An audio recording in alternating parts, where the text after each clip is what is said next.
it really stand for? Unity in the community. Lennox Lewis said that.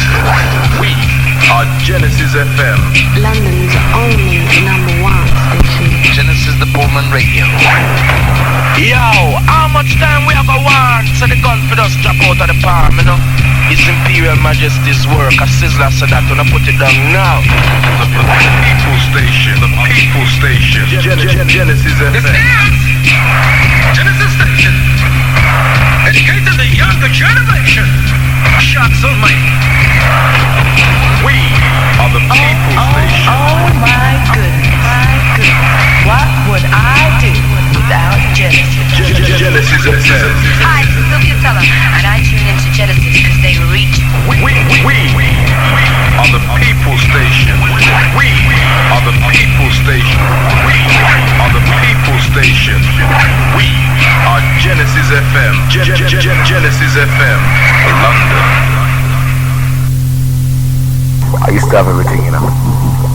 The girls and the car, the money. Yeah, man. Those were the days, you know. But nothing my birthday turned them back on me, you know. Talking about they don't like the way we deal with parents. Them man does some fool rasta come try to run my life. Them are idiots. Can't tell me not rasta, let me tell you something. I have the brain power to give this up tomorrow, you know. I don't make this control me. I control this. See? Call National Drugs Hotline now in confidence, free on 0800 77 66 00. That's 0800 77 66 00. This is Genesis Radio working for the community. Good morning, London town, and welcome along. Boy, got rewind. Good morning, London city, and welcome along to the Genesis 91.6 FM People's Talk Show in the house. This fine Sunday morning. See, what's the date today? 22nd, 23rd of the month. Well, we're gonna be going into some information with yourselves, and if not, yeah, I mean, we'll just jam with you here because it's a bank holiday and things is sweet. Okay, first things first, I gotta say to brother Owen Art, who's been in the studio with him called 6 Self London, still come in and been doing it all the way and holding it up. So Owen, seeing just enough respect for that. It takes sometimes, London, you might take it for granted that man just have to get up and take their time and come out on the street all early hours of the morning as well just to do this. Well, that just shows how much love a man's got for his community. So brother Owen, wherever you are, right now he's here next to me, but wherever you're gonna be, seeing, just hold it up and try and get some rest and fix up the little sick belly, okay? London, you know how we love to do it. I'm going to give you the phone number in a moment, and we're going to get some phone checks from you all out there in London and see if you can hear us loud and clear. Tell us what's happening, what's going on, where is it at, and why should it be, okay? Give us a moment to hook up this phone, and I'll catch you back.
Here we are again, London, somewhere in the middle or almost to the end of April, one of the shortest months in a year, I believe. Is that the case?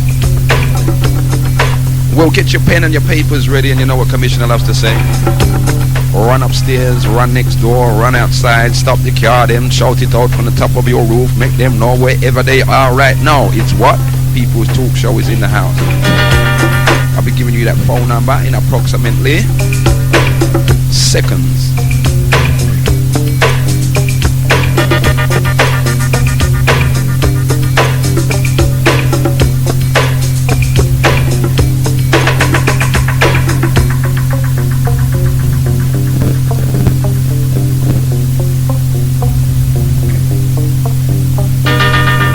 Okay, that number is 07946 437 590. That's 07946 437 590. Phone check time. From the north to the south to the east to the west. Let's see what's happening. Good morning, caller. Good morning, caller. Good morning, caller. Okay, thanks for that try. Just keep trying again and we'll make sure that we get it up for you all.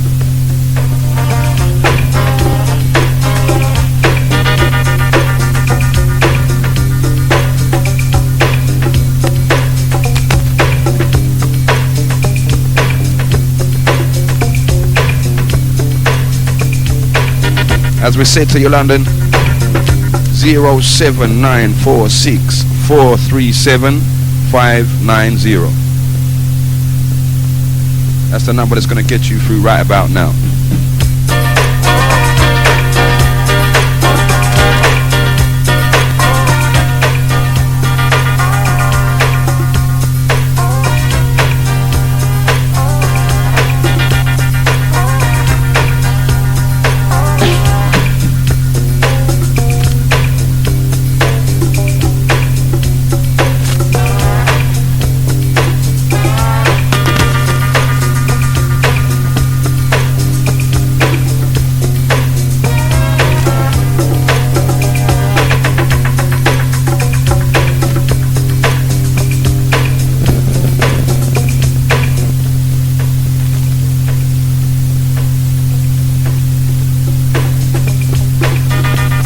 Okay, London, we're going to keep it going. You'll come and give some phone checks. We want to try and get this phone sorted out here in the studio. Let's have a look.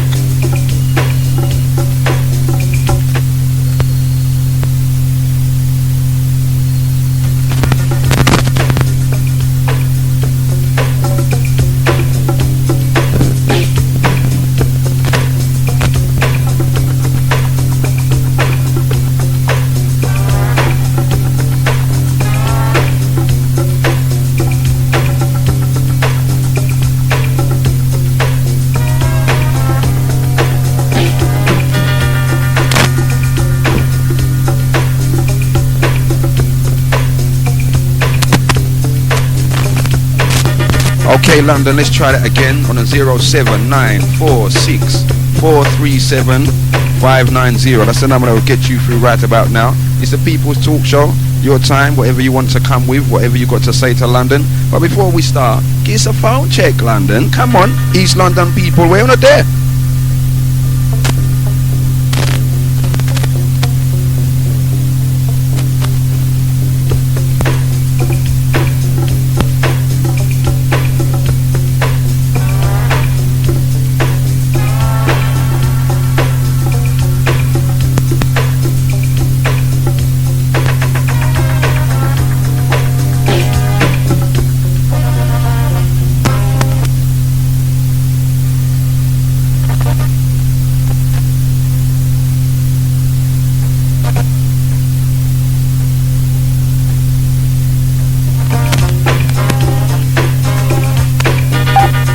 Good morning, caller. Okay, we got it there, London. We're ready. We're up and running. So, you know, it's your time, People's Talk Show.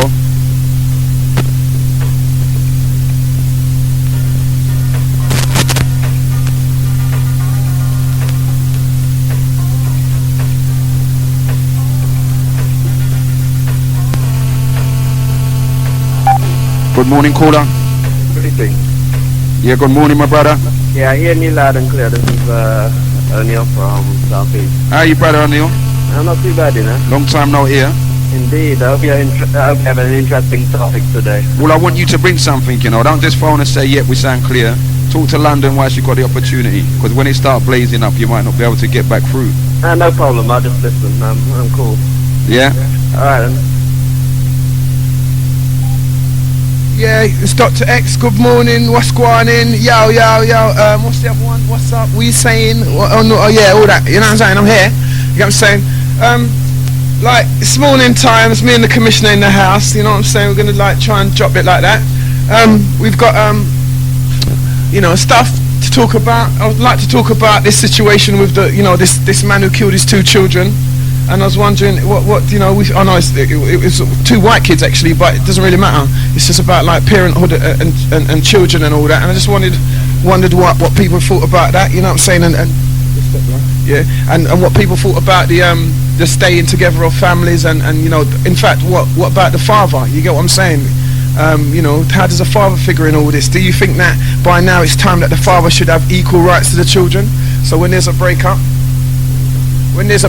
you know what I'm saying, it's like half and half, you know what I'm saying, you stay half, whatever, 2 days out of the week with him, 3 days out of the, you know what I'm saying, not just every end of the month, you know what I'm saying, because it seems as if the father's role isn't all that. They don't really like rate the father's role, so he can see them once a month, as long as they're with the mother, you know what I'm saying.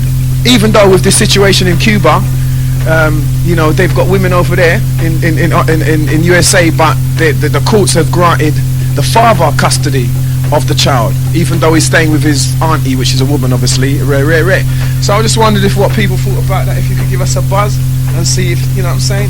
So we'll just bring it back to our community now and our particular situations and the fact that there's this baby father syndrome. And do you think some of the fathers could handle the amount of children that they'd have to take on the weekend anyway, with the amount of children some of them's got? You get what I'm saying? Like 7. I'm having 7 this week. That's 7 mouths to feed. There's extra food in the cupboard. Could they manage it anyway? You know what I'm saying? And if they had to take half the share and the responsibility, would they be in such a hurry to go around and like planting their seed, so to speak?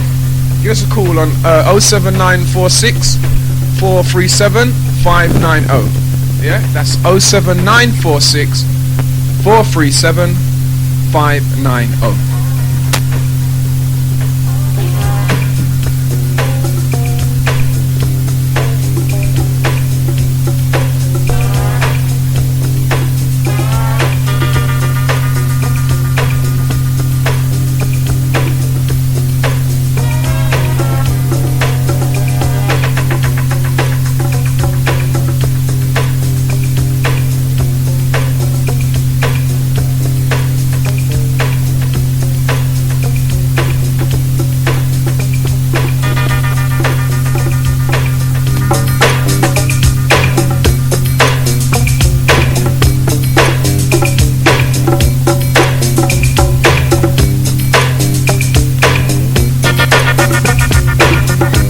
Okay, London, and at the same time,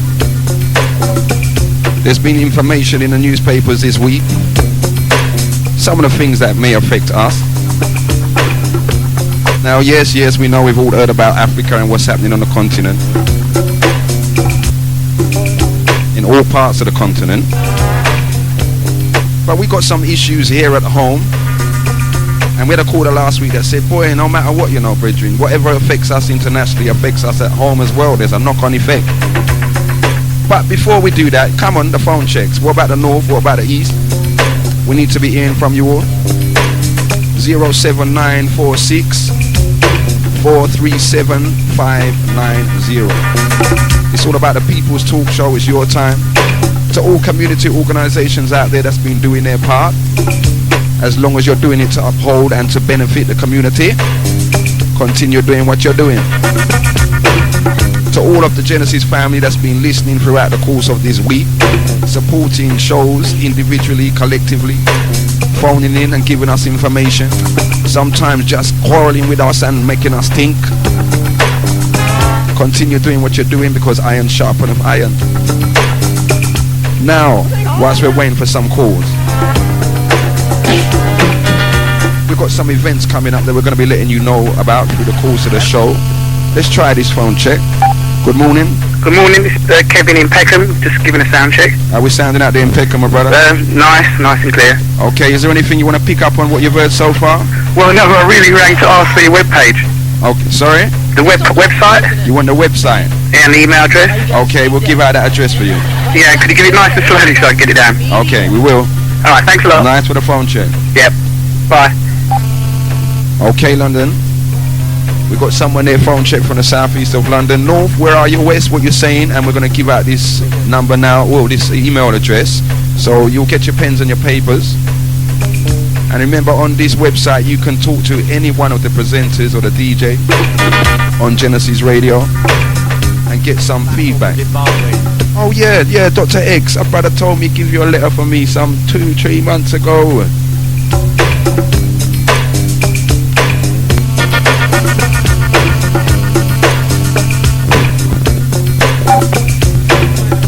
Good afternoon, caller. Yeah.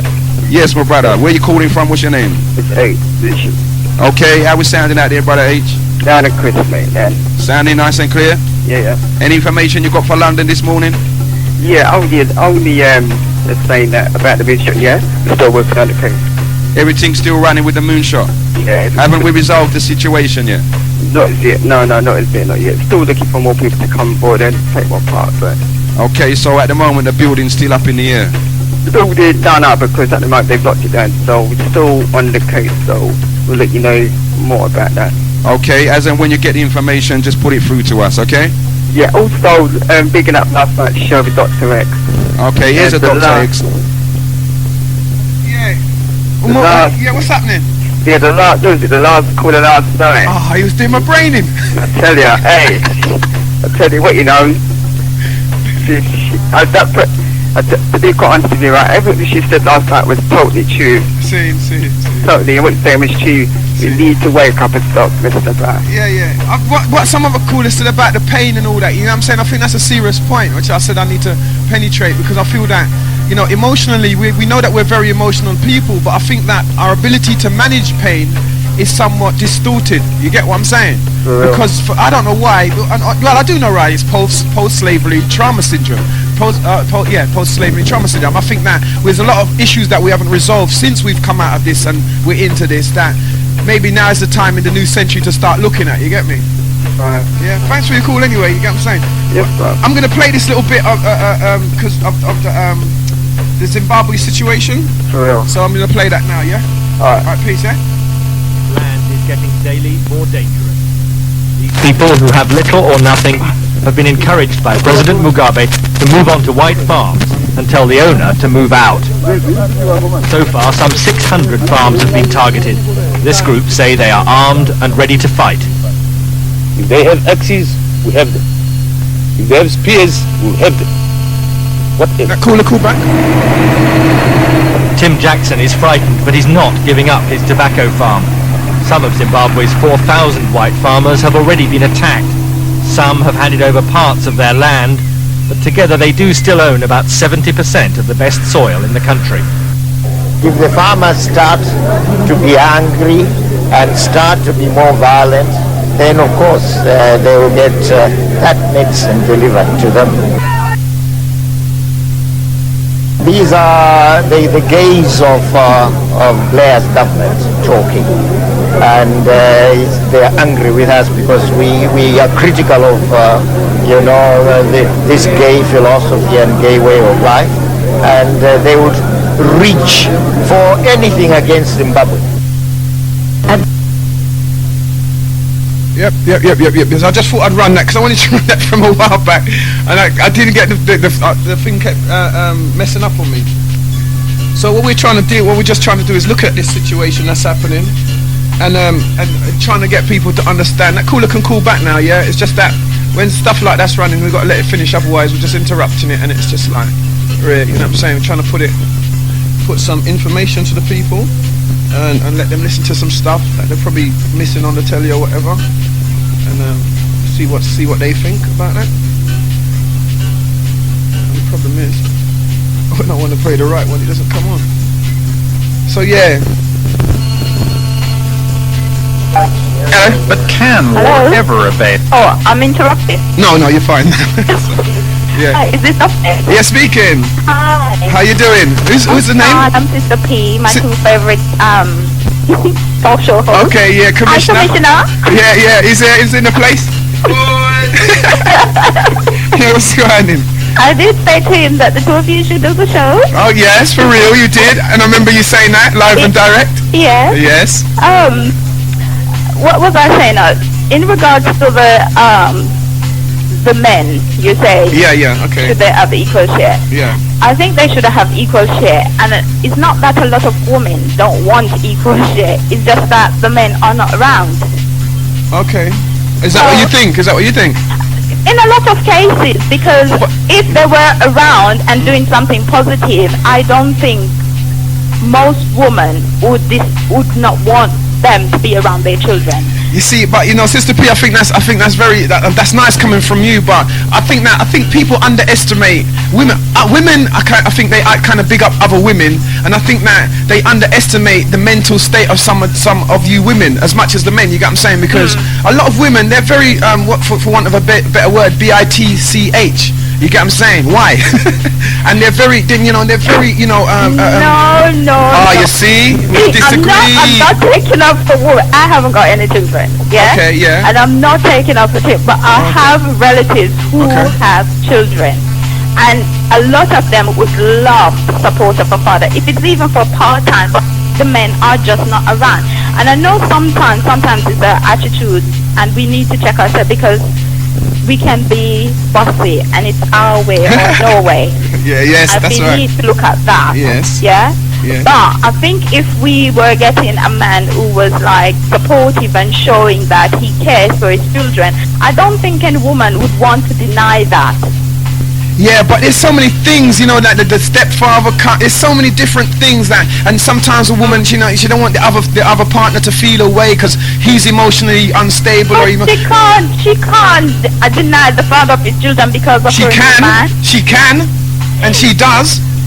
That's the truth, though, isn't it? She can and she does. In a small minority. What did you say, Karen?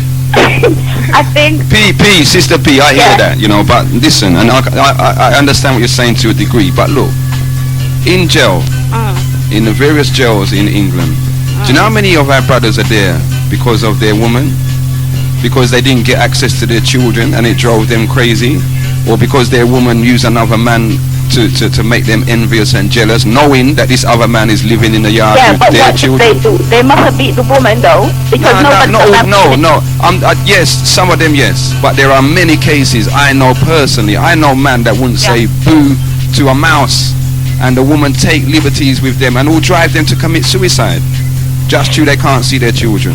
Yeah, I do agree with that, but I said that is in the minority. No, it's not. It's not in the minority. A lot of men, I know how we women are, because I know I have a problem, in the past that I need to work on. It's my way or no way, and we can't do that. Yes. Yeah, but I have to start looking at myself because the relationships won't work, and I used to just blame the men, but I was playing a part. Okay. And we are lippy.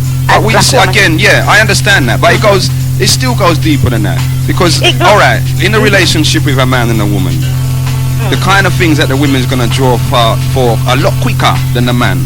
If she ain't happy with you, you're not getting on tonight. You understand? Yeah. And there's not many men that you would hear say, oh, they're arguing with their woman, and their woman, she might want a bit of loving tonight, and he's going to say no. He's going to say yes. The majority of women, see, this, I don't know what it is, what they got built inside them or what, but just their genetic makeup, a lot of them, maybe that's one of the only things they can use to defend themselves or to really... That is what we use to protect ourselves. Remember, black women have been through so much, and because of that, some of our experiences make us antisocial, and the things that we come out and say. But it makes our men have a way about them as well, and we will talk, but the men will hit us. Okay. We use our mouth and they use their face. Yeah, that's true. But I think that's the case. That's the case of a lot of relationships, you know, even across the European borders as well, yeah? But what I'm saying, black men have been through a lot and are still going through a lot as well, you know what I'm saying? So I think the two sides need to work on themselves. We need some intermediary. I would imagine that we need to set up, you know, when these people keep going to the social services and working for the social services and getting high up in there, I think that, you know, this is what I'm saying about strength of black movement and I think that they should try and, you know, these people try and eke out an existence for us, like having intermediaries who understand that, you know, the dynamics between male and female relationships and understand this cultural thing. I think we would have to do that ourselves. You think so? Yeah, but who's going to do it for us? Who's going to do? We need somebody who's kind of somewhat educated in that field. We can't just have any old body. But I'm a social worker. But at the same time, we work within the guidelines of a Eurocentric basis. They don't really understand us, and anything we do, we're working from their guidelines, and we have to go to our managers who are usually white, and they don't really understand, and they don't have anything in place for that. Now, this is what I'm talking about, a movement. That's what a movement does. A movement generates the need. Because you're an individual, and there are many, because I've got social worker friends now, but they haven't got the power. They haven't got, that's the thing. That's what we need. So that's why movement becomes very well, maybe essential. We could have black social workers who know about that, who start a group and professionals definitely. as well. Most definitely. But it needs someone like yourself, an outspoken person like yourself, to send out, you know, because you know how they are. They're lazy. They're scared to butt the system. Some of them are really quite slavish. But to get back to the point of the relationship, like he was saying, there's a lot more men killing themselves over women. Even in Jamaica, you notice that? Yeah. Even in Jamaica, they're killing the women and children now. What's this all about? I'm saying there are more men that kill themselves over women than women that kill themselves over men. Because we talk. Because you talk? Yeah. What's that mean? So you get it out of it?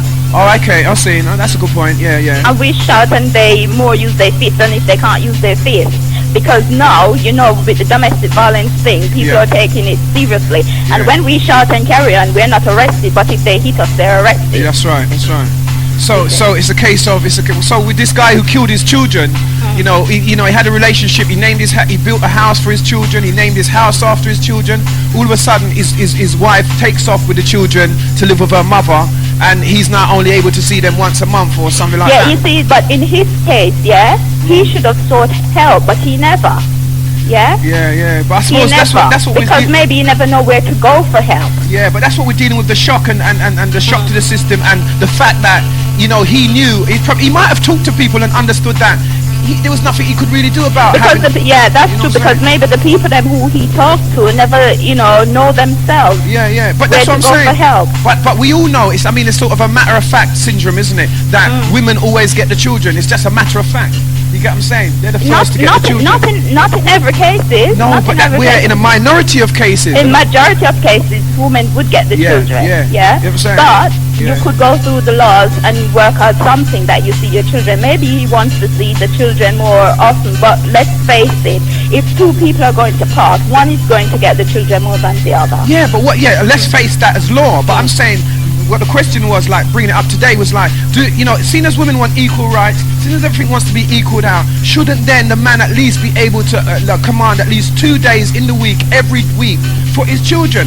You get what I'm saying? Shouldn't he be able to do that? He's got his own house. Sorry? If they had gone to court, maybe he would have gotten that. No, maybe. That's a big maybe. We don't even know his level of intelligence. Yeah, that's it, depending on his capability to look after the children. He wants a system to help him, because he's obviously a builder. You can see he's not an educated man, but he's a skilled craftsman. He's good at what he does. And so he wouldn't have the intelligence to probably, because you got to direct your lawyer in a lot of these cases, and he would know what to, he would expect his lawyer to direct him. He was married to the woman. He was married to the woman. Yeah. Yes, so he would have access to the children. If you're not married, then you're in problems. Okay. Because the woman automatically have rights. All right then, but in the first instance, for how much months that is going to come to court, there'll be an immediate judgment, wouldn't there? And like he can get them every other weekend or something like that, depending on the judge, yeah? And holidays.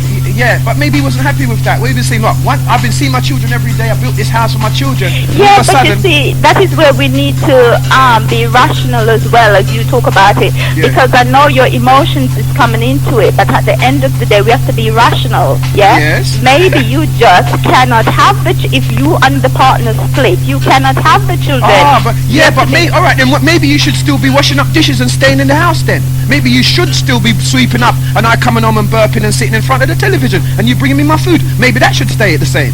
No. Right. No, exactly. because what I'm saying, they just can't. It's either one or the other without children. Well, I can say I just showed you one of the other syndromes. No, you're not telling me. You're telling me if I'm saying that two people can't have the children at the same time because they're not together, then maybe I should be in the house. No, that's not what I'm saying. No, I'm trying to show you a point where I'm saying that things can change. Because remember, this situation has changed for women. And, you know, the suffragettes and all but supposing the woman was dependent on him. Now they're not together anymore. She will have to go out and look at generating income for herself. Because, you know, when you split, things are just not the same anymore. No doubt. But what I'm saying is that you're saying that we'd have to stay with this situation. I'm saying why? That's why we're throwing out the question to London. No, today. what I'm saying, they both can't have the children at the same time. So they have to work out what's in the best interest of the child and who is going to keep the child. That's cool. But it doesn't say that he can't have him 2 days out of a week. You get what I'm saying? Every week. But if the child is going to school and it's depending on how far they live, he lives. Yeah, okay. So therefore, he could go to. Why can't he go to school from where the father's in?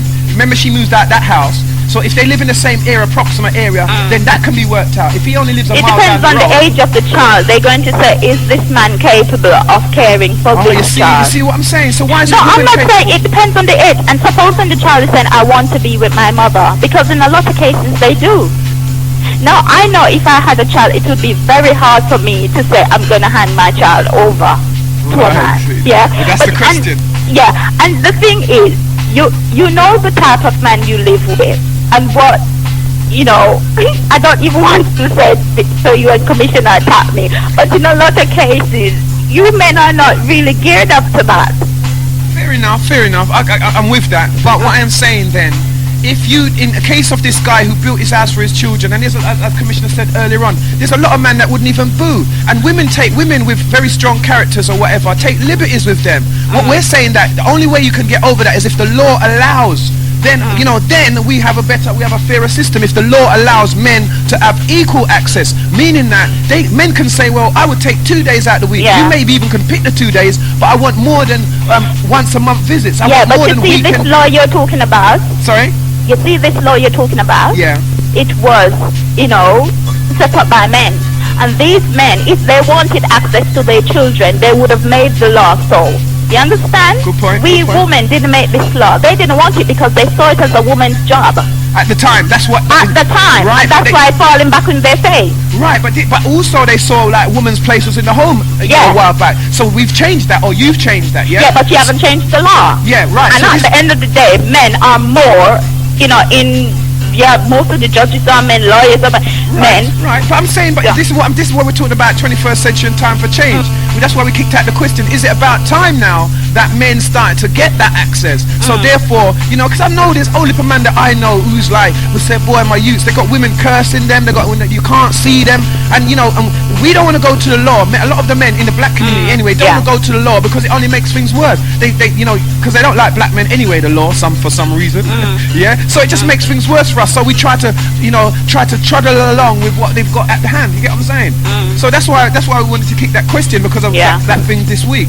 But I understand what you're saying though, and it's for people like yourself in the system to, like you said, get the social workers meeting together and say, right, I think it's time we create a union or a movement that starts to deal with. How comes the Hindus can get a church in Wembley, brick by brick they move it over? How comes all these people can keep doing things for their community and themselves? Because they're forced and they're working together. We're not working together. We have somebody has to do it. But somebody has to start it. I mean, if you start it and somebody says, "Oh boy," then nobody can complain. They say, "Well, there's a union, National Women's Union or whatever, and no black women's joining." Then she can't. I can't hear them talking on the radio. And so I said, "Well, join the union then." You know what I'm saying? But with nobody setting up nothing, nobody taking the time to create nothing, everybody working from 1 week to the other. Of course, we're going to keep having this. That's what the 21st century for Genesis and all the talk show hosts. That's what we're about. We're trying to kickstart things into action now. And I'm listening to you, and I know you, and I know Commissioner, and you're conscious, and I know Commissioner is a good father. I've seen Commissioner with his children. I don't know much about you, but I hear you talk here. And all I can say is that you're talking from your perspective, but not from a lot of black men perspective. Because you're saying men are frustrated.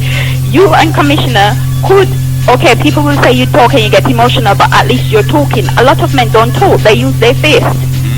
And it cannot work. And if the man is going to use this fist on me, I don't want my child to be around him. That's the truth. And you know, I was always taught by my mother especially, don't make no man, and this is what I used to hear her tell my sisters, don't make no man put their hand on you for no reason at all. Yeah, and I've been there, Commissioner, so, you know. I hear that, sis. I hear that. Okay, then. There's some feedback I want to give on that, but I know that other people are trying to follow Okay, thank you. Thanks for the call. At the same time, you know, we got it in the press this week. Over 55,000 women visited the British Birth Prevention Advisory Service during the course of last year. They're just saying it's a light way of putting abortion clinic. All right, 55,000. Okay. Now, just if we say, all right, we know the kind of place we're in. Let's take a little percentage of that, even 2%. We say that's down to us. Where is the choice for the men there? There are many men that if they knew that their girlfriend or them gal or their woman or their whatever was pregnant, they would rejoice, spin over, do cartwheels, all kind of thing because they want their children. No, we haven't got no say in it. I heard a woman say, it's nothing to do with you, it's my body. Now maybe this is a contribution to some of the misunderstandings between us as men and women in our community.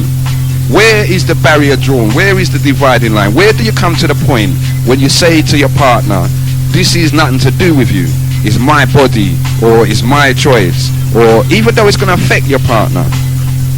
Now maybe we need to draw kind of, you know, find an idea of where we stand in relation to that and get it cleared up in our minds so that as a community we know what boundaries we can go to, and then we won't have the problem of, for example, and this is Sista P, you know how much man, personally I know, that are in court now trying to get custody of their children, went to jail because they went to see their children, the woman got on stupid, they lost their temper, kick off the door, police come, rear. Long story. We all know it. We've all got brethren that have gone through that, and sistren as well. It's not needed. If we're both looking out for the interests of the children, is it needed? 07946437590. Someone asked for the email address. Here it is. Genesis, this is all small capital or small script. Genesis Radio, that's one word, GENESISRADIO, at, that's A in a circle, at Isdom. I don't understand this Isdom. Shouldn't it be wisdom? Okay. At Isdom, ISDOM.ZZN.com. Okay, that's Genesis Radio at Isdom, ISDOM.ZZN.com. You can visit any one of the presenters or the DJs on this email address, and you know, get your information, talk to us, send us your information, and we get it out on the air. The free phone number as well is 0800 015 123. Let's take this call. Good afternoon, caller. Greetings, Commissioner. Yes, my brother. Yeah, I was there, that woman talking. I think my disagreement with what our opinion is that women, I mean, we all love women and all that, but if we can reason with them, yes, it's so well and good. But when they start stonewalling you and carrying on ignorantly, then all right, then fair enough. You can say, you can only go so far in arguments and conversation. And I'm not advocating that violence, but where do you go if you can't activate reason when you're talking to somebody, especially if you want a relationship to with work that person? Yeah, exactly. Well, I'd say, Bridget, just from personal experience, you know, and you can have your missus, you can have your girlfriend, you can be in a relationship with a woman and she starts getting on ignorant, and it could be over because you came in late and your dinner burnt up. Okay? Now, rather than a man, I would advise all young men this, all old men that don't know yet, rather than lift up your hand to look to thump her down or kick her down, walk through the door, go for a walk, take a 10 minutes, take a half hour, you know what I mean? If you're a drinker, even go and sit down in a pub and drink a Guinness, or go around your friend's house, or sit down in your car, you know what I mean, and listen to the radio for an hour or so. But, you know, diffuse the situation. You see, that's not the only reason, right? I mean, the obvious barriers people are going to cross is relationship to love making or money or the way society is treating you. And if you don't take those on board, you're not going to know the person you're dealing with, and the position that the man's in the relationship, and as well as the woman, should also be taken noted. I mean, my understanding of it is the man to be the head and eventually the woman, but a lot of women are not going to view that as being the status quo. Okay. Because of this their understanding and the fact that they can now generate X amount of money. Well, that's what I was just going to ask you. Don't you think it's now because of the society we're in? Because even this drive, I'm sure you've seen it, O'Neill. When they started off this thing about race relations and, you know, we've got to have more blacks in the police and more blacks in local government and central government, and we've got to have more gays and lesbians, and we've got to have more women, okay, because there's not enough women. Now, we have in the last government that came in, look how many women they brought in. How many? It's well over 100. Well over 100. And obviously these women in these powerful jobs and positions will be earning far more than the men. So that's right. Crushing the men's egos to some lesser extent or some greater extent. That's right. And that's going to be putting stress on the man. So when the man reacts in a certain way, they're going to always throw in their social situation and how they're carrying on. So the women need now, these women that are newly acquired power, okay, and it's happening throughout our community, and maybe they need to have a understanding of the power that they have and the effects of using that power in the wrong way, like you're saying, because the woman's earning more money. Exactly, it's like you taste honey, you love this thing, and then you just can't wait, you're just glorifying it. Like I said, I love my woman and everything, but these are issues that are in the community that people ought to be talking about. Don't overlook it and think it's simply just the man that can't communicate. When the man communicates, it's something else that's really the problem, because I've had women talk about an argument when really the case is something else. Also, this is Doctor. I'm feeling that, right? A lot of them, they're trying to make out as if men can't communicate, because some of them they're trying to use psychology. Yes, I would agree with that. And Sista P wouldn't agree with that, but I would say that, because we all know other men, and we're saying, hold up a minute, they're saying that, she's saying that we want to use our fizz, but you saying to me, you know men as well, you saying to me you don't know brothers that would say, well boy, hold on, let's sit and talk about this, and they're going, I don't want to talk, I don't want to talk about, I don't want to talk, and they, whatever they're on and whatever they're trying to achieve, they might be fed up with a relationship, they might met a new guy, you know, they might be having an affair, so they're using this particular psychology to get you out now. So they're going, what are you talking about? You're always this, you're always that, and you think, hold up a minute, I'm trying to speak to you, man. And if the man now carry the swing in one way or another, he's out of the door, but she'll carry his musical plots and twists. And my opinion is, I feel that soap operas the world over is causing a problem. Let somebody call in now and say, ooh. Soap operas cause the most damage, and certain psychologists show that and reflect that in societies. Yes, definitely. And so what can we do? I mean, like we'll you know, like this man. I keep going back to this man because when I read it, soap operas point one. Sorry. Cut off the soap operas point one. What do you reckon on the geezer that killed his children? What do you reckon on that? Boy, see, with him, I can relate to that. You know, you can get driven. You can get driven. But I don't know, for him, he may be weak at this point and he didn't have nobody to communicate with. I mean, that's one of the problems. But you have somebody to communicate with, you wouldn't have gone the full distance like that. Yeah. I agree with that. So, I'm saying, do you think that black men have that same amount of... I don't know if the word is love, because I don't know what to call what he just done. But do you think there's a lot of black men there who's in pain then, if that's a want of a better word? I feel there is a lot of men that have pain there, but if they have people to talk with and get their side of the views out in the open, then it can be relieved, you know, when you get psychologists that can talk, even if they're not qualified, they can actually level out the situation, let the man know, blah blah blah, this is how you can handle this. And if they're saying, if they're speaking the right way, he may not go the full distance and things. Okay, so O'Neill, this is what I'm saying. Even if it's for what I said to Sista P, even if it's for, you know, a couple of minutes, not what's it, you know, fathers gather together syndrome or nothing. Just like some people just saying, well, boy, I'm not a sap, I'm not soppy or nothing, but at the same time, I'm a human being. And rather than hide from my sort of machoistic kind of rare, you get what I'm saying? I want to talk about this with other men who says, yeah, it's true, you know, drink a beer or whatever. I know that can socialize about that. Maybe it's supposed to be, and then you have a little club, I can't see that, you know, because of the way we before we finish, I'm glad to cut off before we put the last scene. Alright. Sorry, I missed all of that. Are you coming off? Yeah. Okay, yeah. I run low. Alright then. Yeah. Alright then. Nice one, yeah? Yeah, as I was saying, what are you saying, Commissioner? Because I'm saying, well, boy, it's about time when man and man start to say, well, boy, you know what I mean?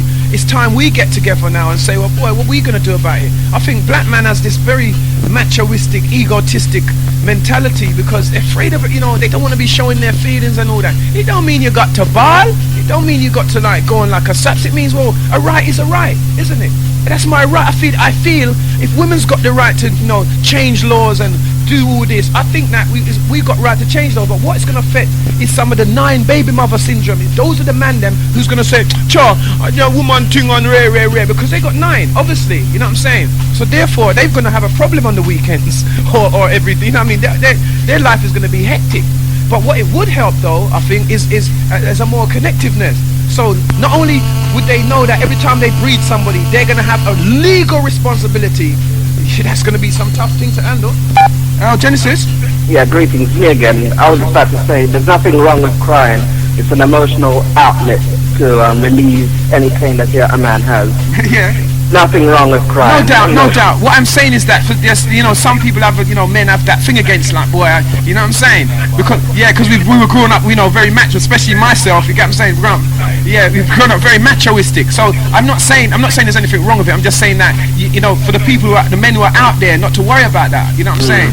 Because there's some men that can bile. I mean, if certain situations happen, you know, tears come to my eye, there's no doubt, because I might feel a particular type of way. But, you know what I'm saying? It doesn't mean that I'm soft. You know what I'm saying? Because, like, I've been in situations where, like, I've been in fights and I start to cry. So I'm in my killing stage here when I'm bawling. You get what I'm saying? I'm not just like, oh, like, we go, you know what? I'm like, what? You're making me, you mean you make me cry? I'm gonna kill you. You get what I'm saying? You know, so, yeah, there's nothing wrong with it. You're absolutely right. Nothing at all. I think a lot of good thing is that a man has more than one little outlet to vent his, I don't know. Frustration, yeah, like go out of the club or, you know, play a pool or whatever. You should just take those little options at the end of the day. That's why it's important for us to create more social clubs. I mean, not pubs and where every time you go out there you meet the same type of guys talking about them gal and them. We're talking about something more social, as I was saying last night. It's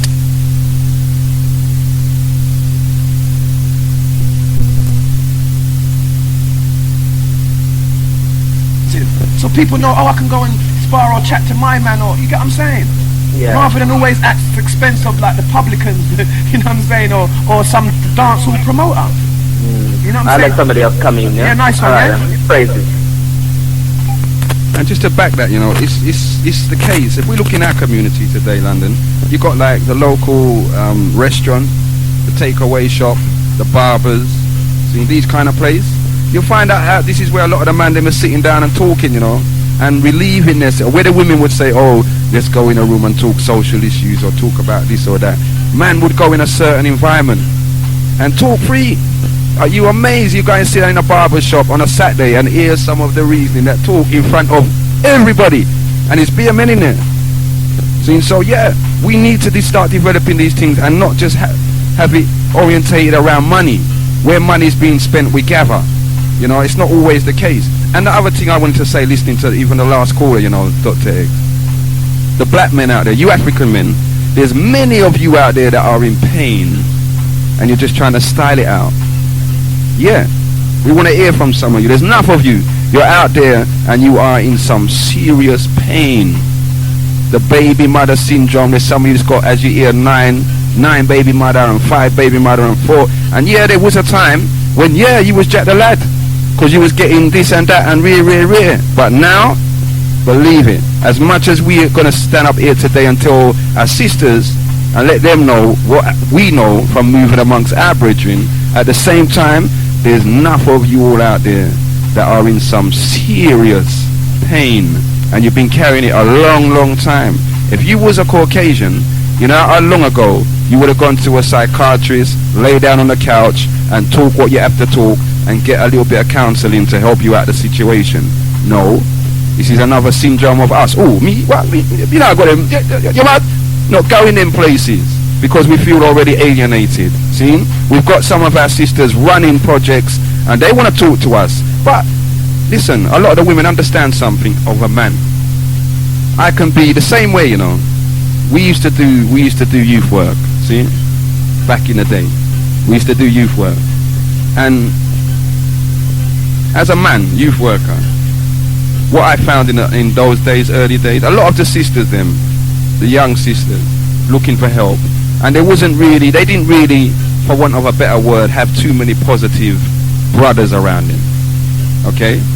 Because at that time, there was a time when enough of us, our mind was just get between your legs and that's it, get what you can.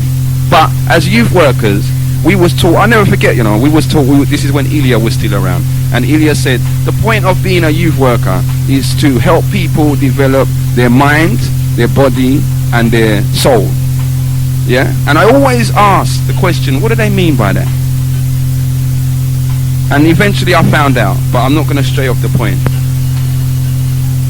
Caller, let's take this call. Good afternoon, caller. Could I speak to Doctah X, please? Yes, you can. Yeah, speaking. Doctah X, can I speak to you after the show? Yeah, sure you can. No, it's not for the whole of London to hear. It's just something I need to talk to you about. Okay, well, but after 2 o'clock then, yeah? Okay then. Alright, thanks. Alright? Yeah. Now, because of the kind of environment we worked in, poverty, you know, single parents, blah, blah, blah, high crime rate, police was abusing us, we had a lot of vulnerable people come in.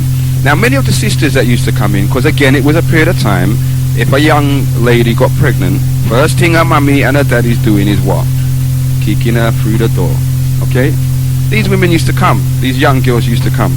And now if we were just men, not even trained then, or not going through a profession, do you know how many girls we could have slept with and have baby mother all over the place?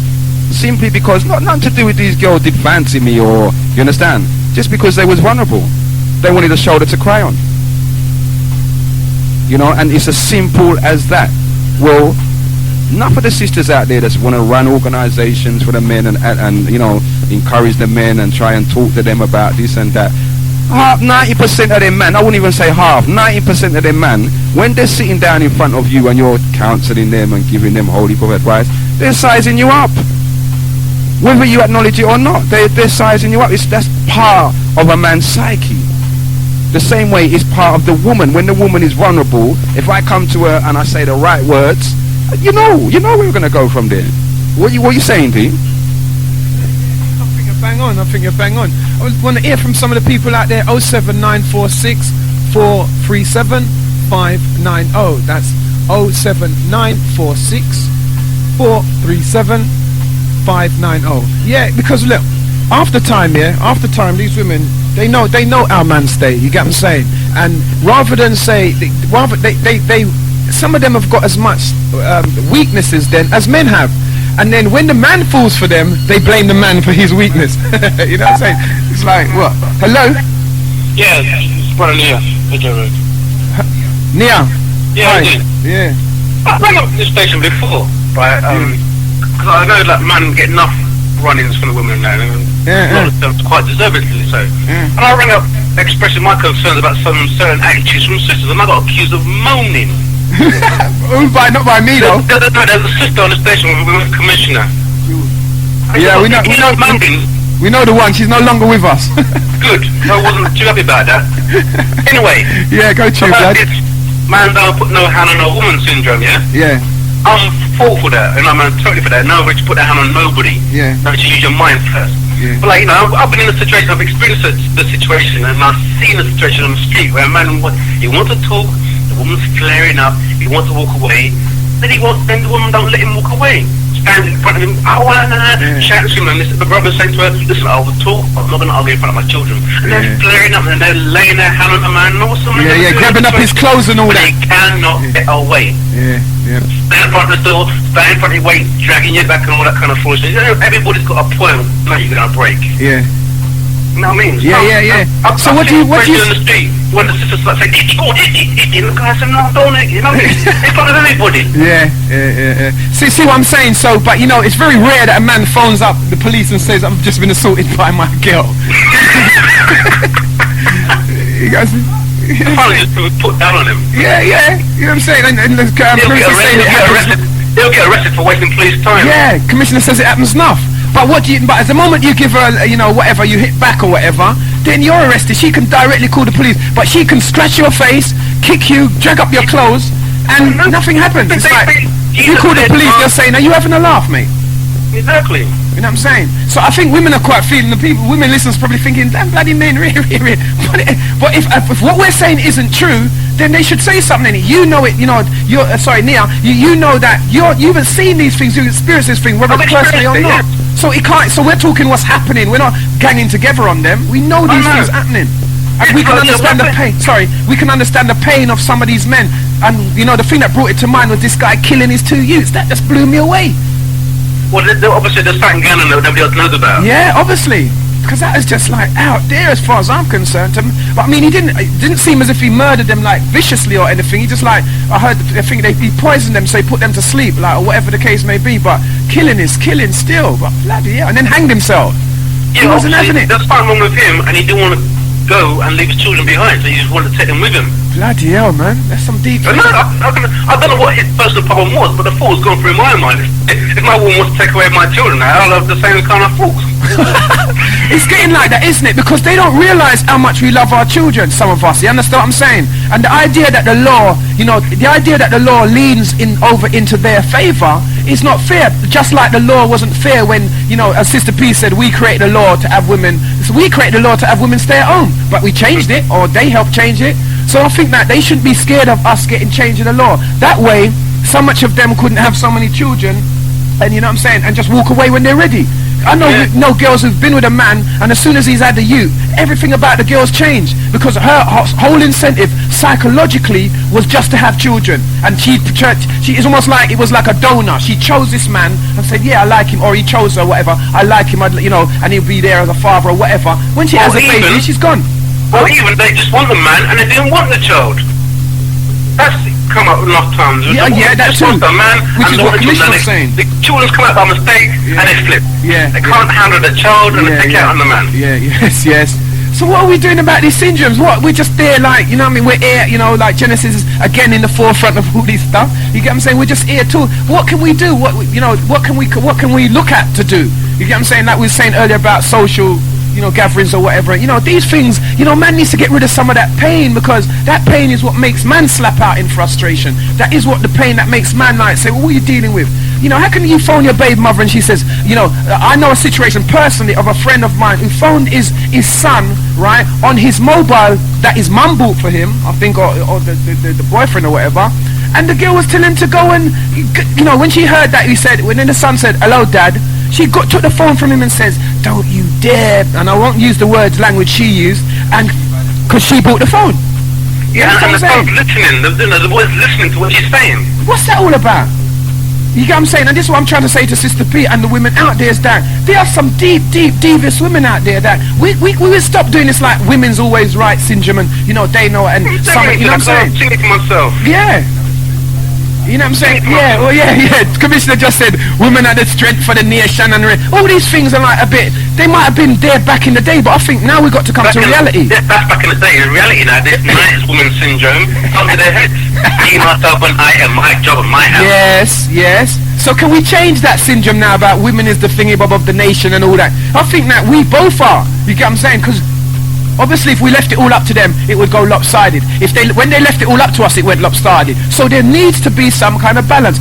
That is why I'm saying, don't you think that it's about time now that in terms of children, men have equal rights to custody? So that means that you can't say once a month. The doctor can't. It has to be like at least once a week. So that means a week doesn't pass. So your child can say, oh, guess what happened at school? Your child can remember like Monday and says, guess what happened at school, Dad, on Monday or whatever. You get what I'm saying? Not a whole month passed. X amount of things have happened, part of his development or her development, and you can't do that on a weekend. You need to have some part of the week to see what's going on in their life, don't you? Hello? Yeah, I'm listening. Yeah, you get what I'm saying? Would you agree? You need to have... Yeah, I'm saying... I'm going to come off the line now, yeah? I'll sort out my daughter. Okay, nice one. Listening, yeah? Alright then, nice one. I am good. Okay, brother Nia giving us a shout there over in the East London side, or West London, one of them far out places. Let's take this call and see what's happening. Remember London, the number is 07946437590. Yes, caller. Yeah, good afternoon. I'm from Lewisham. Yes, sis. What you got to say to London? Yeah, I'd like to say that there's men that want to see their children, yeah, but there's Can you turn down your radio a bit, sis? Yeah, sorry. There's also men that got free range to see their children and they choose not to. Not to see them. Yeah, because basically that's the situation that I'm in, yeah. I've got a 9-year-old son and basically from the time that he's been born, you know, I've had to say to my son's father, you know, don't you think you need to spend time with your child? This is your child. Show your child who you are. And, you know, it's like he just wasn't paying no attention, yeah? Okay. So basically I can either sit down and cry about it and say... Or get on with it. Yeah, sit down and cry about it, which I did. I'm only human, you know what I mean? Or say, look, you know what I mean, this is your responsibility, get on, be strong for your child, show him how to be strong and get on with your life, yeah? That's what I've done. Now, 9 years later now, my son doesn't ask for his dad, you know what I mean? Okay. And he's now wondering, well, why don't you make my son phone me? Why don't you make my son do this? Why don't you make my son do that? But at the end of the day, when I was doing it, you had more time to run up and down. With your friends. And it wasn't making no time for your child. You Okay, understand? okay. Now I'm strong in myself and I'm getting on with my life. And my son is strong. He doesn't call your name. And I don't rubbish my son's dad to him. You know what I mean? I let him know this is your dad's number. When you're ready to ring him, you do that, yeah? But it so happens that he only answers the phone, say twice a year. When he phones him and, you know, dad comes and takes him, and I have to humble myself with that. I can't get no more than that, but I know I can give my son love, and I know I can raise my son the best way that I can. Big up. Yeah, big up, wicked. You know what I'm saying with that as well? What's your name, sorry?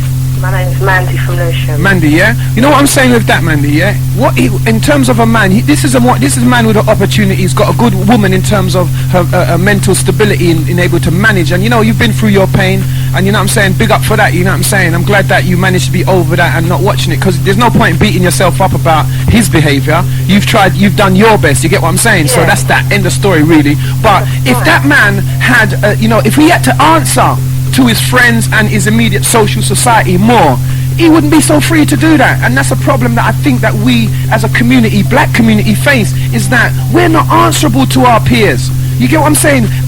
You know what I'm saying? That every man can do what the hell he likes when he likes, almost. Right. And that's only how I felt. That's how I felt when I had my child. Is that, well, you know, you've got free range to do. Well, if you do want to see your son, you see your son when you want to, not when, you know, it's you know, convenient for me. You do it when it's convenient for yourself. And because you can't do it because it's convenient for you, you just say, "Cha, I ain't bothering them because I want the power. I want to say when I can come. Yeah. I don't want to make arrangements to see my child. I just want to ring on the doorbell and come when I want to come. When you're ready. You know what I mean? A man in no relationship, but you want to come when you're ready to come. So he's got you on. He's got you on cock, basically, is it? You're kind of like his extended woman. You know what I'm saying? Yeah, so he can turn up at your door anytime. 12 o'clock at night, and then maybe even sometimes want to stay over and then impose himself and all that kind of stuff, because what his power struggle is, what it seems to me anyway, is that he's more about you than the child. You get what I'm saying? He wants to have control of you, but you want to develop and move on, but he wants to have control of you. And if he has control of you, then he'll show you more love for the child, which means that he's loving the child through, or he wants to love the child through you rather than love the child, because you don't have no relationship with him, and that should be clear.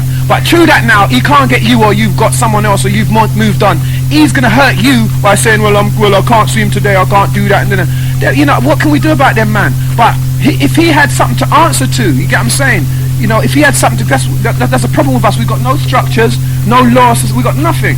Well, really all I want to say is that, you know, if any woman is going through that, I mean, my problem was I thought I can't manage. I ain't ever going to be able to manage without him. I need someone. I made this baby with this man and I need him. But you know what? It took me so much years to find out that I didn't. He was causing more stress than, you know, I mean, I was seeing. And it's not until I pulled myself away from the situation and I said, you know what? If you want, babes, just get on and do the best you can. So if there's any woman out there that's in that situation, they believe they can't do without the man, I just want to tell them inspiration, they can do it, you know what I mean? No matter what it takes, even if you're feeding your child bread and water, as long as you're showing them love and respect, you're doing the best you can. That's all I want to say. Okay, I just want to ask you two things. Number one, in 9 years time when your son's 18 and he's playing for Man United, or he's on TV reading the news at 10, or he's a professor teaching in some massive university, and his daddy comes along to you and says, why,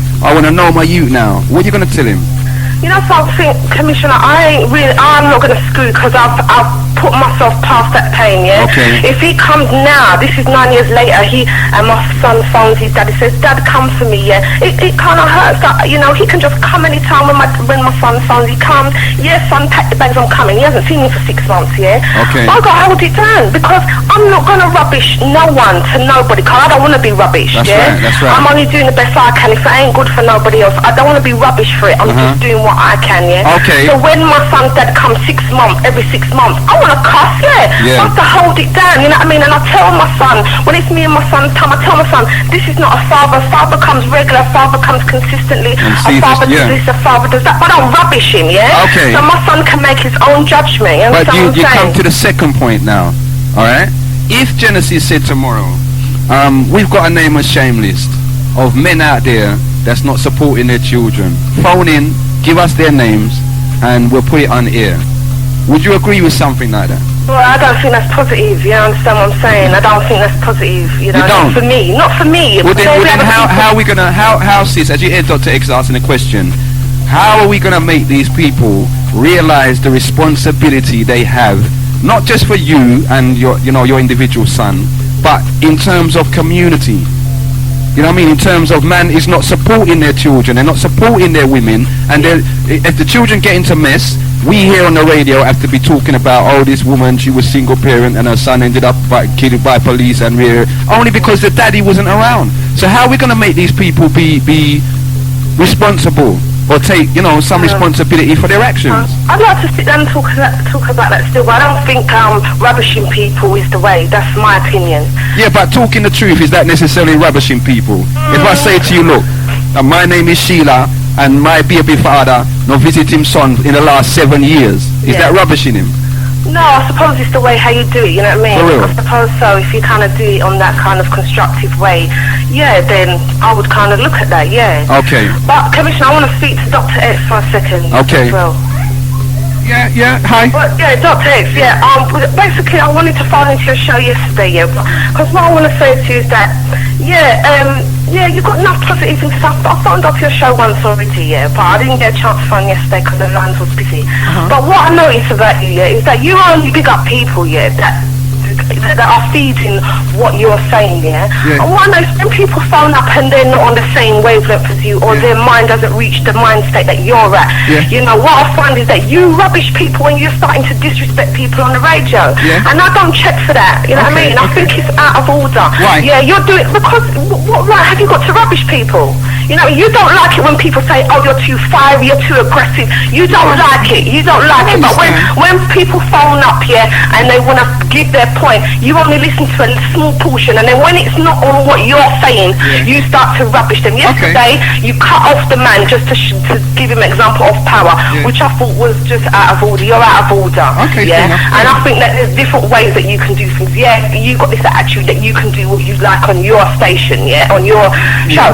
By the way, how I see it is you're doing a community show. It's a community thing. So basically what you're saying is people could only phone in if they're saying what you're saying. If they're not saying what you're saying, then they shouldn't bother phone in. And when they phone in and give their opinion, you don't listen to people. Fair enough. And the way how I see it is now, when you was doing the radio track show, you never had no phone line, and you used to chat for 2 hours non-stop, and I did respect it.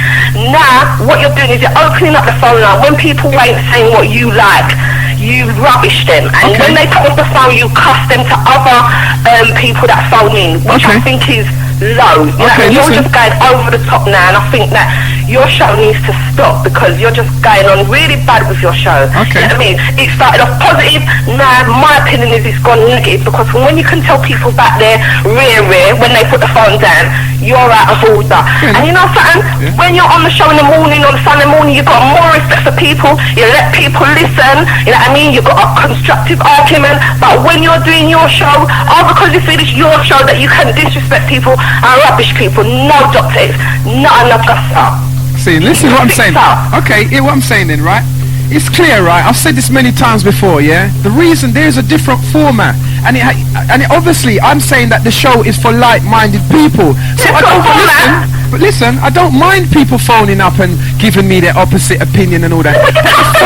When you phone up, you cut them off. I can do that. Oh, so you think so? So when you take your show on the road, you need to be careful. That's all I'm saying. Of course, most if you're definitely. taking your show on the road and you think you can rubbish people to their face, well, Doctah X, I'm sorry for you. No, that ain't gonna last long. But listen, I'll take that show on the road. Yeah, but hear what I'm saying.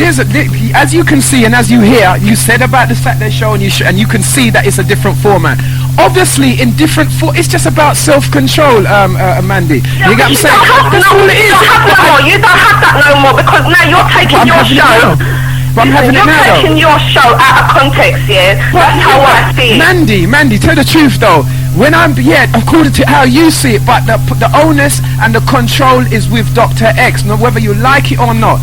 It's my show. I have the right, as called it, whether it's commissioner show or whatever. Yeah, I spoke to the managers of the show, and that's how I'm dropping it. Yeah. Doctah X, why'd you bother have a phone line then? Why'd you bother open phone line then? If you want people to phone into the show when they phone it's just a show, Mandy. It's a show. No, it ain't just a show. You know it ain't a show. No, it ain't just a show. Why are you doing the show then? Why are you doing the show? What is the reasons why? The reason is for us to get to grips with the reality of what's happening, in the most rawest way that we can. Yeah, we've got shows like this. We've got shows like that where we keep it calm, we keep it nice, we keep it you know what I'm saying, clear of vulgarity and all that. We've got shows like this.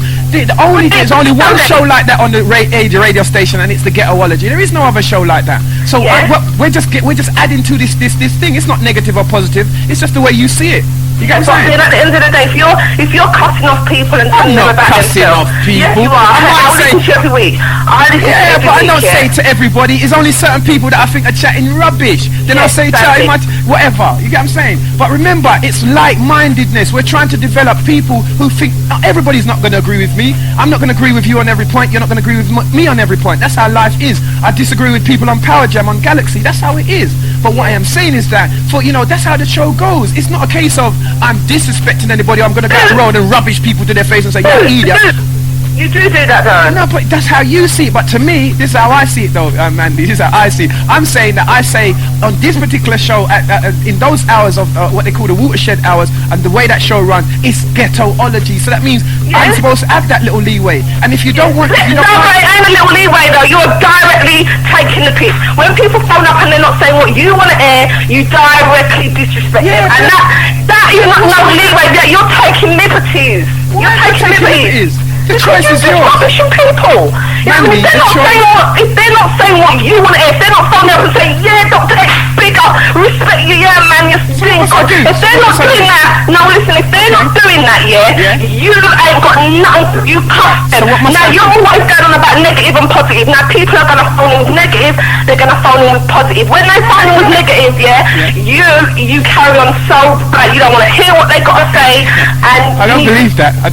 I give them a long time to let them talk. But if there's like this guy yesterday was talking about there's no difference between a white woman and a black Yeah, but when he's wrong or right, he's got his opinion, innit? Well, I'm afraid maybe you're wrong or right, you've got your show going on, whether you're wrong or right. Mandy, I'm sorry, that is not the flex. I'm sorry, and I ain't changing, just that is not the flex. So if somebody's going to phone the show, knowing how we stay on Genesis, or and even the Ghettoology, because the Ghettoology has a format, if they're going to phone it, they're putting themselves at risk. I'm not asking them to phone the show. They know the type of thing I'm about. So let's have that debate. I didn't say to him, yeah, this, yeah, that. People phoned up after and said, what's that man's on? And you know what I'm saying? So there's no doubt that I rubbish some people, but I've been cussed on radio. Everybody's heard me getting cussed. I let them talk.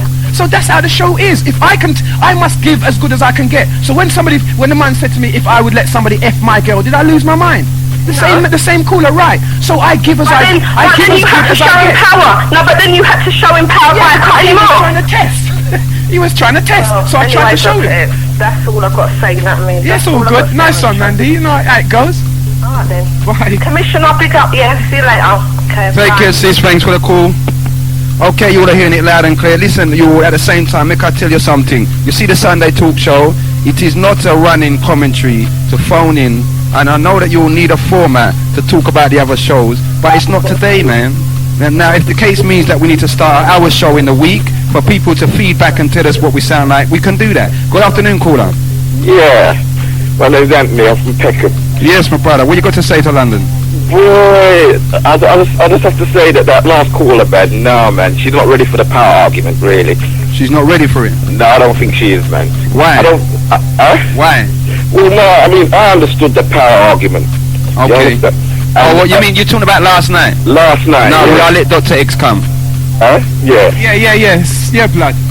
Yeah, man. I don't think there's a lot of people out there who's not ready for the power argument. Yeah, you know? I know. Well, you see, what I'm saying is that, you know, we're very emotional. She's not very emotional. That's all good, you know. And I love that. You see what I'm saying? I can take and I can give. If the only case was that I couldn't, you know, every time somebody rared about me, I switch them off, then you could say, well, what's wrong with this man? He wants to cuss people, but whatever. I don't cuss people. I say what I feel. You know what I'm saying? But they also say what they feel about me. And I leave the phone. Nobody can say I cut them off when they're cussing me. Nobody can say that. So they say what they need to feel because of the show as a format, right? Commissioner was saying this is not a carry-on from yesterday just because I'm on it. You get what I'm saying? But you know, since the issue has come up, you know what I mean, we're dealing with it. But yeah, I know what I'm saying. You're obviously aware of what the point I was trying to make, wasn't you? Aren't you? Yeah, I understand it fully, mate. Yeah. You understand? You got to be overstanding. You understand? Because it's a deep subject. You know what I mean? Power is something we've never ever had. True, blood. True. So I mean, for someone to come in and say that, you can tell that there's pain. You understand? Well, you see this now. It's back to me bigging up somebody again. I'm bigging you up because you agree with me, but I'm on a particular mission, aren't I? So therefore, I'm not gonna. How am I gonna big up my enemy? How am I gonna big up somebody who's saying, well, no, you're rubbish, or you're saying this and you should do this? How am I gonna big them up? Nobody. Do you know anybody that does that? Big up your enemy? My brother. That's it, man. Yes, I personally, Doctor just asked me a question. What's that? Now, personally, I would say from my part, for the first thing, you mentioned the power. Okay? What kind of power are we talking about? Well, power over yourself, man, for one. I mean, there was a mention of about not mixing your seed. You understand? That's a form of power. Yeah. You understand? Yeah. You have to. You're in control of yourself. Okay. You're in control of your own destiny. You understand? So at the end of the day, when you're sitting down with, Yes, that's great. When you're sitting down with half-caste picnic and all that, you understand? Sorry to go into that, but you understand? You know what I mean?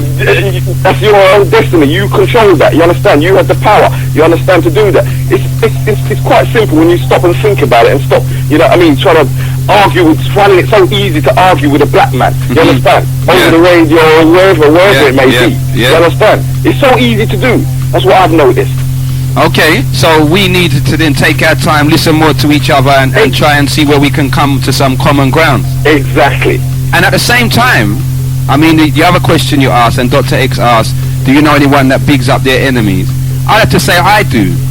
You understand? Because I've had enemies that up to this day they're trying to kill me, see? But because we were talking about, it's a community thing, and let's do it, you know, and we still pick them up. And still say, well, you know, who wants to look, these people are there, they're doing their thing. There was a time when the Nation of Islam and the Christian was a thing. Nation of Islam man came on the radio and they was cussing anyone that knew anything about Bible. It's not the case today in 2000. You know what I mean? Yeah, man. So, you know, all of these, what we call confrontation, it is needed. And what we find through confrontation is that there comes a stage when me and Doctah X confront each other, regardless of how everyone else thinks. Ooh, it sounds like their man is going to kill each other. But you see, once that's finished, there is some change. Either I know, right, well, this brother's like this, and he knows, well, commissioner's like that. But there must be some change from the confrontation. That's it. Well, you've aired it at least. You know what I mean? It's been aired. And then there's other people can, you understand, they can listen to it and maybe do something about it themselves. In their own life, exactly. Yeah. But this is what I'm trying to make. People must realize that I'm a strong black man, and I don't care who wants to know it or not. You get what I'm saying? I'm not gonna play like I'm gonna. You know, this idea, as you said earlier on, of me trying to hide my strength and trying to mask like I don't have this dominant character. I'm not gonna bow to nobody who's got a weaker character than me. That's your heritage. I am not the person to do that. You have to go to a man who's willing to do that. But because I'm not willing to do that, there's gonna be some people who have a problem with that. You know what I'm saying? Why? I don't know why. Because everybody was born with a particular personality, yeah? That's it. And as a black man, I've gone through bowing and scraping and being a second fiddle and all this. I've done all of that. Now I know my character. Commissioner knows me this way. Commissioner, we even found out that Commissioner knew me a long time back, but I didn't know. So he would know if I'm a fake, because even when I didn't know him, he knew of me. Or we knew, but we didn't kind of recognize each other within that time. So therefore, I am this person. You get what I'm saying? And the show itself, Genesis being the premier. Hear what I'm saying? The premier talk radio station. There is no other station when it comes to talk radio like Genesis, has allowed me the freedom of individuality. You understand what you know what that means? That means no fussing out. It means no total control over this man. You know what I'm saying? So it allows a form of individuality never before heard of on the airwaves. So people who are used to a particular format are now finding it hard, finding it troublesome to deal with the ghettoology, which is fair enough, but change must and will always occur and happen. That's revolution, evolution, resistance, whatever you want to call it. Yeah, Blad? Yeah. What is ghettoology? Yeah. What is ghettoology? Right, I said this before over the air. It's ghetto. Yeah, that means place of popular. Because if you look in the dictionary, ghetto means either slum dwelling or a place where minorities and unpopular people dwell. Yeah. So I'm dealing it from the point, because I don't live in a slum. I live in a ghetto, where it's a place where minorities and unpopular people dwell. Yes. Yeah. You're clear about that. If you're in Peckham, I'm clear about that. Yeah. So we're not talking about slums. Yeah. No. We're talking about, we're unpopular, as we know, with the police and all the rest of the government and that, yeah?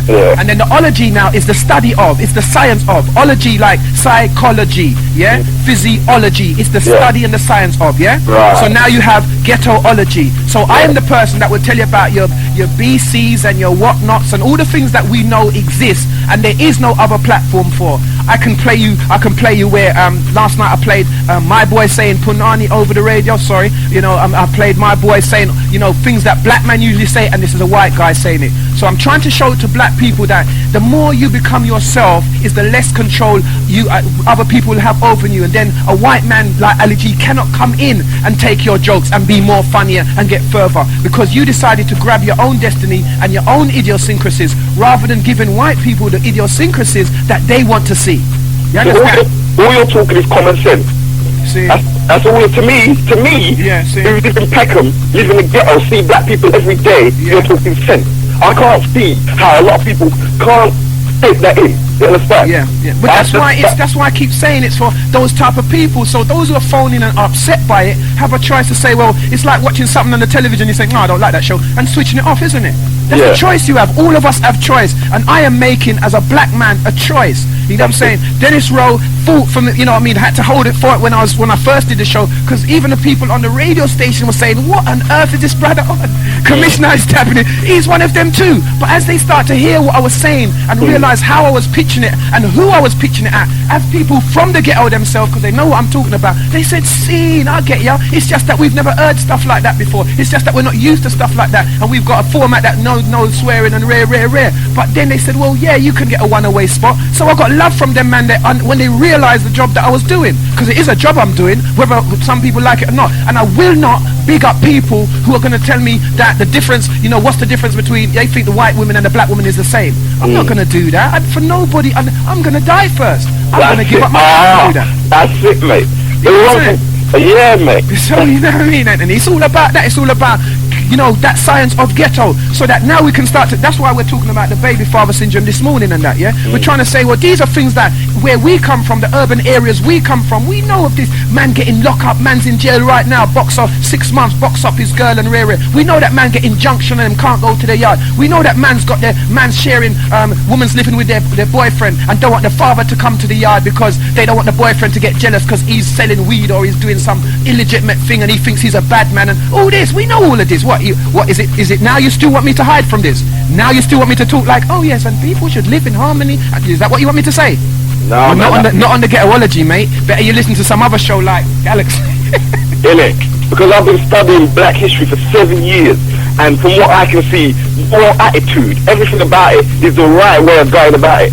And plus, why are you to change? How are you going to change first? You understand? How are you going to change your heritage? You understand? If your history brings you up to who you are right now, being an aggressive black man, how are you going to change that? The only way you can change that is doing what you're doing, isn't it? Well, this is what I'm saying. So, unless somebody wants me to be a slave, if I'm trying to free myself and they want me to go back to being a slave, do you think I should big them up? Exactly. No. Who wants to be a slave again? Maybe they don't understand what freedom is. Maybe they don't understand that freedom is being yourself. Maybe they don't understand that freedom is getting in arguments with people who you don't agree with. Maybe they don't understand that freedom is being able to speak your mind. This is not choice radio. We are not controlled by no white people at all on this radio station. There's a black man run this station, and it's a community. It's run for the community. He's directed my show at certain types of individuals that he mixes with, and he knows that exist, and he's heard, listened to, and given comments about my show. The people outside that perimeter, then obviously I'm not ready. You know what I'm saying? And they can listen. They can listen to Radio 4 if they want, if that's where they're at. They can listen to another talk show if that's where they're at. The choice is yours. We got to cut that now, yeah, Anthony? Yeah? Yeah? Alright then. Yeah, it's nice though, you get what I'm saying? Stay locked, yeah? Yeah, Let somebody else call in. Alright, respect, yeah? Easy. Peace, man. Okay, remember this all important number, London 07946 437 590. Bit of community information for you. I'll give it to you in a second. Good afternoon, caller. Yeah, good afternoon. This is Rose from Brixton. Good afternoon, Sister Rose. What would you like to say to London? Yeah, good afternoon. I wasn't really phoning in today, but what prompted me to phone in really is that I did listen to the Doctah X's show yesterday, and I listened very keenly. And the lady, you know, what she needs to do is to free her mind. I'm ringing in basically to support that show, right? Because it's like he's a pioneer. Okay. If you want to put it that way. I mean, you know, along with the station, not just him, but, you know, I've listened to the station for a long while. And, you know, I know exactly, I can relate to it. I can't relate to any other station on the airwaves. Not fully. Like so you'd agree that what Genesis is doing, they're right at the forefront? Oh, yes, most definitely. Most definitely. Even though I find it sometimes hard to tune in on you know, back in the day with, you know, but definitely, you know, and this message, what I think needs to be, the message needs to be put across. What is really important is that people need to listen, yeah, and understand, yeah, because there is a lot of important things that is being said by your station, and you know, you definitely can free the people's minds if only they would listen. You know, Doctah X's show. That's the thing. I mean, when the lady, no disrespect to her, but when she rang up, it was basically like she seemed to focus on, you know, certain aspects without actually listening keenly and going deep into what he's saying, because you can learn. There's no doubt about it. I think one of the things, you know, with many of our, especially our younger listeners, and I mean younger in terms of they've just tuned into Genesis, okay, not younger in terms of age. With many of our listeners, our younger listeners, they have to kind of get to this comprehension on Genesis. Because we're dealing with the whole community, we would have people that would talk to every aspect of the community. That's right, yeah. Okay? So, you might not hear me talk. People phone up and they say, Commissioner, I love you, you know, I love when you talk, and yeah. But then you got another brother that phone up and say, Commissioner, chat the God talk and and I'm done with that. You understand? Now, it's the same. Now, these same people, because it swings and roundabout, people that will say, I would love Commissioner, they would listen to Doctah X, and they would say, this man's a devil, and this man's and how comes this man? And you understand me? Simply because what? The kind of the path of the community that they are coming from, they think or they expect the whole community is the same. This is why Genesis Radio is needed, so that we can show each other. Remember what we've always said from day one, unity in the community. But first of all, let us understand that we have Rasta, Christian, Muslim, agnostic, Adventist, Jehovah's Witness, you know, and that's just the religions. We haven't gone yet to the, you know, the different freedom fighter parties, the different revolutionary parties. That's it. You know, so people must comprehend what Genesis is doing.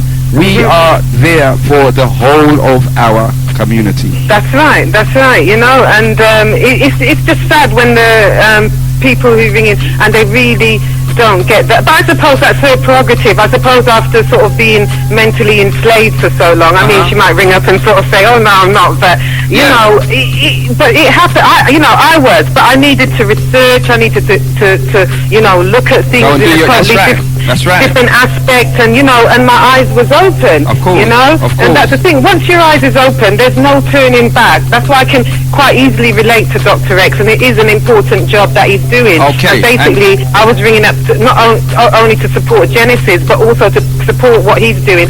And when he does go on that road show, I should certainly be there.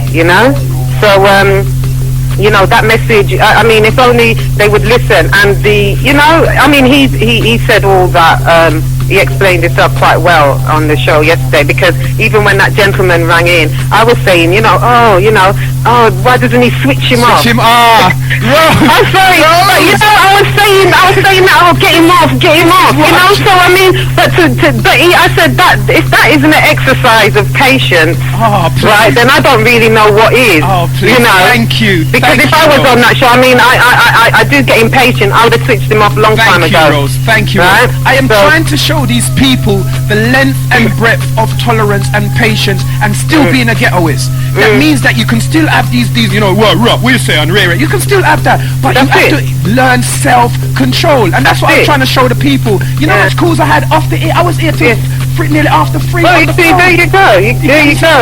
Okay, where's that man? What's that man? Everybody's got it. So I'm saying, well, that's it, because I couldn't see what he was coming out with. I said no.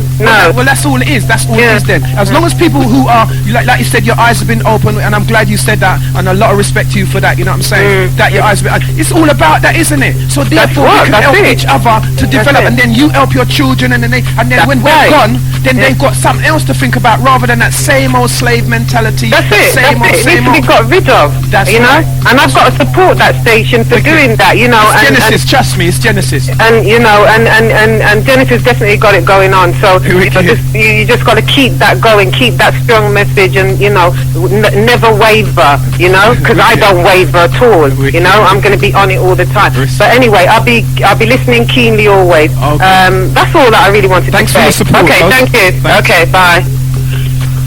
Okay, something. I just asked a question. What is? Which radio? Which? What? Road show? Okay, we'll get to that. Oh, please. We want to get some information, callers. Good afternoon, caller.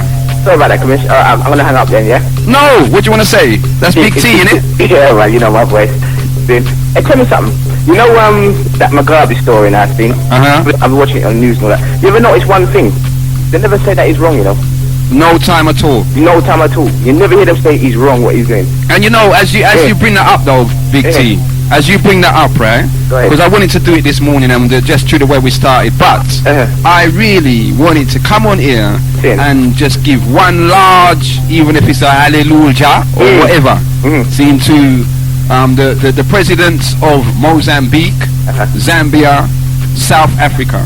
Right. Okay. They met with President Mugabe, and they came out when the British and the Europeans thought, yep, they're going to slap him up and put him into place.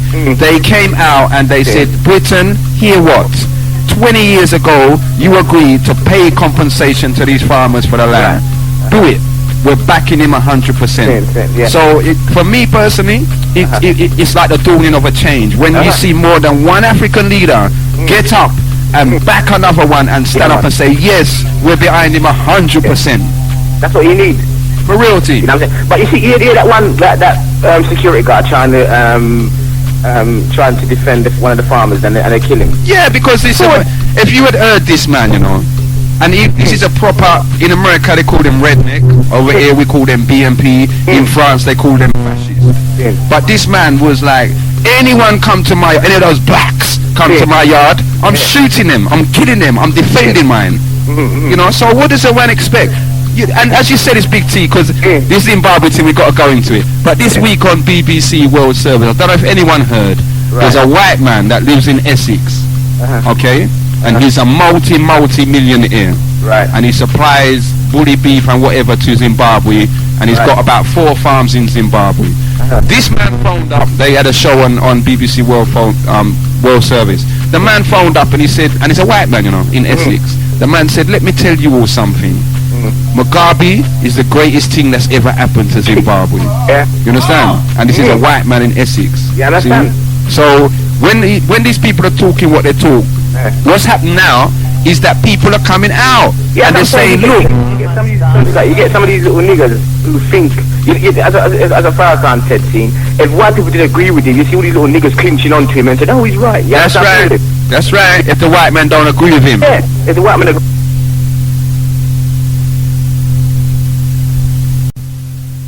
That mix and delivered to them. You hear, T? You hear? They understand the violence. Hear my one now. If the farmers start to be out. You hear my one? Say it again.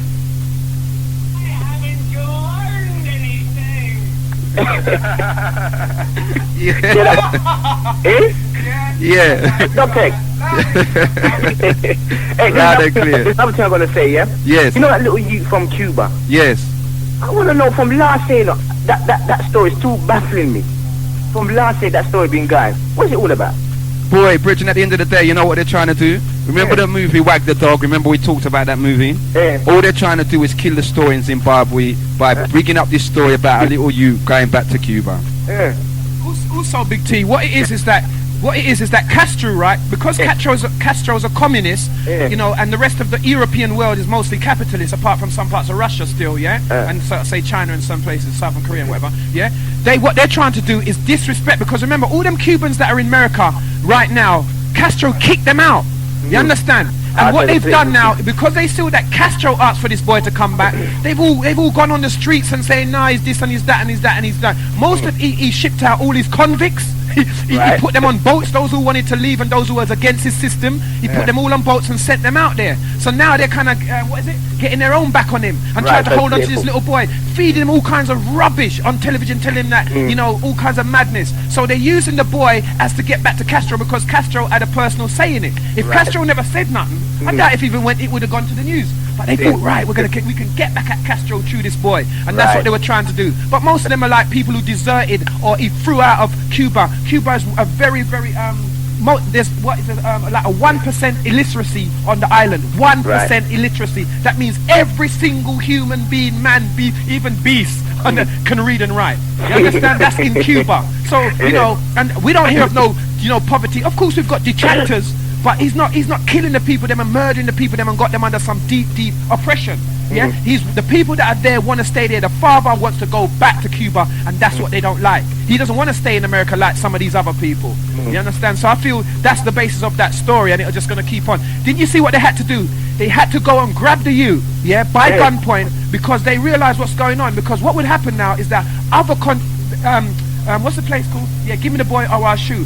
Other places, would have come into it because America would be breaking their law. This is what you call mob rule. This has got what them standing outside the house and doing all that. It's got nothing to do with law. It's just they're trying to get back at Castro. So when them guys gone in there with a gun, all they're doing is enforcing the word of the law. You know what I'm saying? So there's nothing that nobody can do to them for doing that, because the people, by keeping the boy there, was breaking the U.S. constitutional law and all that stuff. So they could not make mob rule. If they did that, then every other sort of ethnic community would be up to say anytime they didn't want something to happen, they just mob together and stop the government from being following the rule of law. And that's what Clinton said. It is a matter of rule of law. The child should go back to its immediate parent. The auntie, his dad is not dead, and the auntie isn't the closest relative. The father is. That's the rule of law. So all the rest of this is just hype and people vexation and whatever. So I just put my bit in there. Right. I tell you what, Commissioner, I'm going to see that film there. Wag the what? Wag the Dog. Wag the Dog. Wag the Dog. Wag the Dog. Right. And it's with the boy that played the devil's advocate. Oh right. Okay, Pacino or the other one? Yeah, I know it's Robert De Niro. Yeah. Robert but De Niro, try and I'd advise everyone, if you haven't seen it yet, watch that movie there. Right. Okay, my brother. Okay, then, man. You take care. Nice. Thanks for the call. Right. Catch your show later. Yes, London. At the same time, you remember, the Wag the Dog is about how they use the media to fool us. Okay. Now, listen. Last week we had this thing, the IMF, the World Health Organization, the World Bank, and the International Monetary Fund was meeting in, was it Washington? And there was going to be big riots and big this and big that. It's the whole of this week. You haven't heard boo regarding that. All you've heard about is his name Elino or something? This little Cuban boy that they want to ship back out to Cuba. That's all you've heard. So all of the things that's relevant to us has just skimmed over our head, and we're here watching what? Good afternoon, caller. Hey, good afternoon, Genesis. I'm alive. Hello? Yeah, this is Genesis. Hey, can you hear me? Yeah, we can hear you loud and clear, my brother. Right, anyway, my name is Arthur. Uh-huh. Yeah, I'm just calling, I'm on the road actually, I'm just calling from Brixton area, yeah? Okay, Arthur, what you got to say to London? Yeah, first of all, a couple of things. I don't want to go on I don't want to spoil your format actually. Uh-huh. Alright? But no, you can't spoil it because the show is for you all. Right, okay, I don't want to interfere. Look, I was listening to the show last night in any case, yeah? Okay. And, you brother know me in a way, and I sort of think it's a great show, yeah? The question of relationship and all them sort of things, I think that lady who phoned up, I think it's like anything else. I said for some of our people, both male and female, they don't like a strong black man, mentally strong, right? They don't like a strong black man? No, mentally strong, both male or female. Okay. When I say strong, I don't mean physically, I don't mean 6'6" and weigh 20 stone. I mean the mental strength. They can handle it, you see. So you don't think a lot of our women actually, when they're looking for a perfect partner, they're looking for someone, you know, that can make the decisions for them? Yes, I didn't say all of them, I said some of our women. Okay. Some, yeah? Okay. Right? So you find out when people like Doctah X come on the show, right? A lot of people sort of shiver in the shoes because they think, what this man is talking about? Okay. Because they don't want to hear the truth, you see? Okay. Because like I said before, you brother put on a show before, and you're talking about the question of fantasy world. And a lot of our people still live in this fantasy world, right? Some say illusion about life. That's right. And they don't want to face up to the truth, right? So they cannot handle it. Anyway, I didn't really want to talk about that so much. Is that Arthur? Yeah. Yeah, respect, man. How you doing? I'm not too bad, actually. Still locked in, yeah? Yeah, I'm on the road, you know. So okay. I better stop and make a little comment, right? Oh, wicked. Nice one, boy. You know it's well appreciated still. Yeah. Did you hear all the problems I've been having this week? Yeah, from last night. I couldn't get through, really. All right. I waited I until was about... on lockdown after the show, you know. Everybody was phoning me way after the show till morning. I'm thinking, what? You get what I'm saying? I couldn't get through, you see. Yeah, that's what I'm saying. You see, what really happened, I picked up a copy of The Economist, yeah? Okay. It's a right-wing paper. Yeah. Who don't know it. And I would advise all black people out there listening to, if you can't buy a copy of The Economist, right? Yeah. You can look in the library. Yeah, I'll go down to Tesco, one of these bookshops, understand and read it. That's like European dance. Okay, right? Yeah. And the cover you got Robert Mugabe, you see? Yeah. And he talk about he's sponsoring and permitting illegal and killing of opponents, white farmers, and threatening not only Zimbabwe but entire Southern Africa and the continent. Can you imagine this? This is what the front page of The Economist says, right? And a lot of our people don't want to face reality. We sit back and think that politics is something nice, or the European really have something nice for us, right? Yeah. But if you read the Economist this week, right, you go on and talk about Rwandan killing, talk about black and white, talking about Mugabe sending black troops in the Congo to steal diamonds. Yeah. That's what they're saying. They're saying that's why he's taking a part of that war. Yeah. You know, this is sort of propaganda and it's the evil. Right? Arthur, the last one is that the top official soldiers in Zimbabwe are exporting parrots and selling them out to £1,000 a time on the so-called black market. That's the last one. Yeah, you know, but this Economist, right? I think black people should go down the road to this week. If they can't buy it, they should read it, right? Because this is exactly how the extreme right wing is thinking about black people in this country and what they've got for us for the next 7 years. And the question, you know, that's one aspect of it. I can't really go into all the details what the right wing paper is saying because it really is nasty, right? One other thing I got to mention, you know, on the same Economist, this right wing paper, you realize that it is 500 years now since black people were shipped into Brazil. Yeah. 500 years, right? This week. This week. And this week.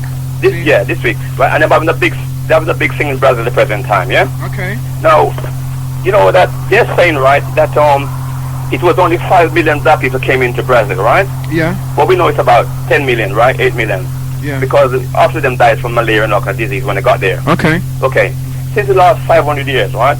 You realize now, when they take the census, this is a right-wing paper, you know. We know we can take it with a pinch of salt. I got it in front of me here. Yeah. Right? They're saying, right, because of the Portuguese had something called assimilados. Or assimilados, right? Okay. It is assimilation, really. Okay. Right? What the Portuguese did, actually, and they call it 5 centuries of miscegenation. Miscegenation, yeah. Right? That is interbreeding, yeah? Yeah. Right? Just like how they're trying to put that's Just like what they want us to do in this country. Yeah. Right? Yeah. So you had something like 6 million black people in the last, say, 500 years. Okay. Now, can you believe it? They reckon now it's only 6% of black people left in Brazil. Yeah. 38% of brown, mulattoes, nearly white, three-quarter white, good enough to be white. This is 500 years of can you black people hear where I'm coming from? Yeah, boy, you mean? Yeah, definitely. So I would black people in this country hear where I'm coming from. Yeah. So if you calculate 6%, right, and you got 38%, which is so-called colored mixed mulatto, right? So they're saying that in the seaport town where they had where most of the slaves embark, yes, right? They're saying you have a black business in the whole the whole area, the seaport town. One black business. This is in the Economist. I'm not bullshitting, really. Assimilatus, innit? Assimilatus. Right. One black, right? They say the rest of it is a mix. If the Brazil is going on to say that they haven't got no racial problem. Brazil is one of the most racist countries in the world today. And you see, my brother, as you mentioned, okay, it's 500 years this week. That's right. Since they started bringing us in there. That's right. The Brazilian government are actually celebrating its 500 years since Columbus discovered Brazil. Right. That's how they're putting it. Yeah. Right. So you see, I just give you an example, right? No, if you got 6%, right? You got. Well, they say 6%. Well, I spoke to one black Brazilian last year, and they say it's about 10%. I mean, regardless, the black Brazilian today hasn't got no say in Brazil. Yeah. You've got one army general out of the black population who last 500 years. You got little or no Brazilian business, right? And if you, as a black man, go to Brazil as an engineer, I can tell you this from my friend who've been there, right? The white Brazilian and the nearly white Brazilian, they resent you, right? Because they don't want no black people. When I say black, I don't mean no mixture, Yeah, just black. Understand? I'm gonna play you something a little bit more that we've got to make you understand what's been going on and what they're recording for themselves. So if for the people them, the assimilators out there and the black people them who are against the Genesis concept, right? They will hear what white people are talking about, their own conquest. You get what I'm saying? Just like how we just played you that Mugabe was saying that Mugabe said it, so we don't have no qualms. He said if they're gonna be violent with us, we're going to be violent with them. You know what I'm saying? So therefore, we know that there's a lot of things that we are missing. You see, like how you read The Economist. I watch certain documentaries. Things that other black people will not be watching or probably going to the dance or going out. I'm taping them and I'm watching them. So then I can present them in a format that they can understand that this what with Genesis, what me, Commissioner, and whoever else is on this is about freedom of mind, not about who controls and who I don't big up and who I don't like. It's about trying to get any war you have to fight against the enemy, and I believe that people who think like white people are the enemy. I've said that from a very first show, and I've got a lot of flack for it. You get what I'm saying? Yes, because give an example. They're supposed to have about 3 million Amerindians, right? Yeah. And now there's only a mere 0.2% of the population. They completely wipe them out. Did you hear me give the difference between white people and AIDS? Did you hear me break that down on a show one day? That's right. That's right. No, that's what they are. The more you allow them in, when people think they're going with them, what they don't realize is that they're allowing this disease to break them down. Because the more of them that they are people who break down things. They don't build up things. Anything natural they break down, and they build up synthetics. Check it. Just check it. So therefore, if we're the natural people and we allow them into our systems and into our place, they're breaking us down, and they're going to replace us with a version of us, like the Brazilians. Look at half the Aborigines; they're mostly white. Look at after the Samoans; they're mostly white. White people go in, and a lot of the Aborigines that have moved into society are white. The ones that are left behind, drinking all the drink and all the drugs, they're all the black ones. That's right. I mean, the paper went on to say, well, I know they didn't actually spell it out, but I got a friend of mine who works here before, and he said, look, if you are black skin in Brazil, you're at the bottom of the ladder. Everybody step on you, right? You take Pelé, right? I mean, he's not very popular in Brazil among the black people because they said he married somebody who was literally white. Okay. You understand? Okay. And Pelé, they use Pelé, right, as an example of progress. The only black man they can finger. But didn't you see what they did to him in the paper? Is it The Nation, when they said that he was a homosexual, he had some homosexual affair and all that? Yeah, well. You know, all these things that they need to do to destroy the, you know, anytime, and put his dark skin on the front colour. You know what I'm saying? And at the moment, they're busily lightening the skin colour of Martin Luther King, and also, as if Malcolm X wasn't light enough, they're lightening him too. So by the time our children goes up, they've got this very fair-looking, almost white-looking brother as something. So then they're again pushing the black man, the dark-skinned black man, into the background. Right. I'll give an example about the same Brazil situation. I'm running off. My money is not finished yet. I'm going to run it off, right? Okay. I mean, they were saying the question of, right? If you're the black person in Brazil today, in Rio de Janeiro, right? Yeah. And if you are very dark skinned, and even if you see mulatto then, for that matter, if you're poor, right? You can't walk certain place at night because you shot down, murdered. Because years ago they murdered some of the young black people that the human rights delegation had to go there and make one protest because they killed some of the young black people. You're Street poor and children. black. Black children, you're poor and black, you stand no chance, right? So even although they were assimilated, right, they still resent the so-called brown poor, right? Because the assimilation wasn't a perfect assimilation because the culture is still a bit strong. Although you can say it's a bit of a genocide in a form, but it wasn't black people hasn't completely wiped out in Brazil. So at the present time, you got black movement in Brazil. At the present time, it's trying to fight back. Yeah, but like I met a guy who's writing a book. He's Brazilian as well. Yeah. So, Hernandez, something or the other, right? And I met him in a bookshop actually, and he was saying, and when I looked at him good, he was saying that he writes these books. I was looking for some books on Marx and stuff. So he's kind of saying, well, he saw me as usual in my baseball cap and wondering what in the hell am I doing there and looking for. So he was telling me that stuff, and he asked me if I heard of him. I said no. And when I really looked at him good, I thought, are you Brazilian? I thought, you know, because I was talking about black people, and when I started to get into black, he kind of like didn't want to talk. Yeah, he didn't want to talk no more. It's like, yeah, and I thought, but he wasn't black though. He was black in terms of light skin, but he wasn't dark like me. No. And I thought, raw. And then, so when you're saying what you're saying now, I'm saying, oh, it makes sense what you're saying. That's because right. There's something I didn't know about what was going on there, what you've just explained to me. That's right, because what they're saying in Brazil, right, that everybody wants to be colored, mulatto, or something else. But nobody. But look how much time I've said it. How much people in England, the Jamaicans, the Nigerians, they want to bleach out their skin. That's you right. can tell them because they look off key color. Yeah, when they bleach their skin, and there's a whole heap of them, especially the uneducated ones. You get what I'm saying? They want to, you know, the ones who we find at the cashier's desk, the ones that we find with the green and red wigs on. You know what I'm saying? They're bleaching out their skin because somehow they've realised that these are the people that the system. So you know they're slaves. They might be full of whatever on dance hall and all that, but they're really slave-minded. And this is what we're trying to get from. But the important thing that are for people in this country, I'm talking now, black people are listening, black women are listening. Most of the breeding, I use the word breeding, was done by the Portuguese men, you know. Really? Right? Because the black men wasn't allowed to breed white women. Yeah, right? Yeah. So what took place over the last 500 years of the present situation? The Portuguese men rape or forced breeding on the black women. Yeah, and also the white men of Alabama and all that, remember they used to have their mistress and their child in the same house as a slave. That's right. You know what I'm saying? And I've even read extracts where the white woman of the house knew that this daughter was his daughter, but you know, just because of the Amabala and the church system out there, she never said nothing. So before black men was able to breed white women, it was white men breeding, forced breeding, or raping off the black women, and that's what created the first set. So the first set of mulattoes were made from the white man's seed to not the other way around. The black man came into the game later down. Because when I spoke to the Brazilian guy last year, he was saying to me, even today in Brazil, right now, year 2099, he was saying to me, he said, right, look, he said very few black men can actually go with white women in Brazil, or I'll get them pregnant, because they'll be shot or lynched if they find out. What do you think they're all running here? What's the name that tennis player? He's got to come to England with his wife. They run him out of Germany. They spit on his wife in the street in Germany. What's his name?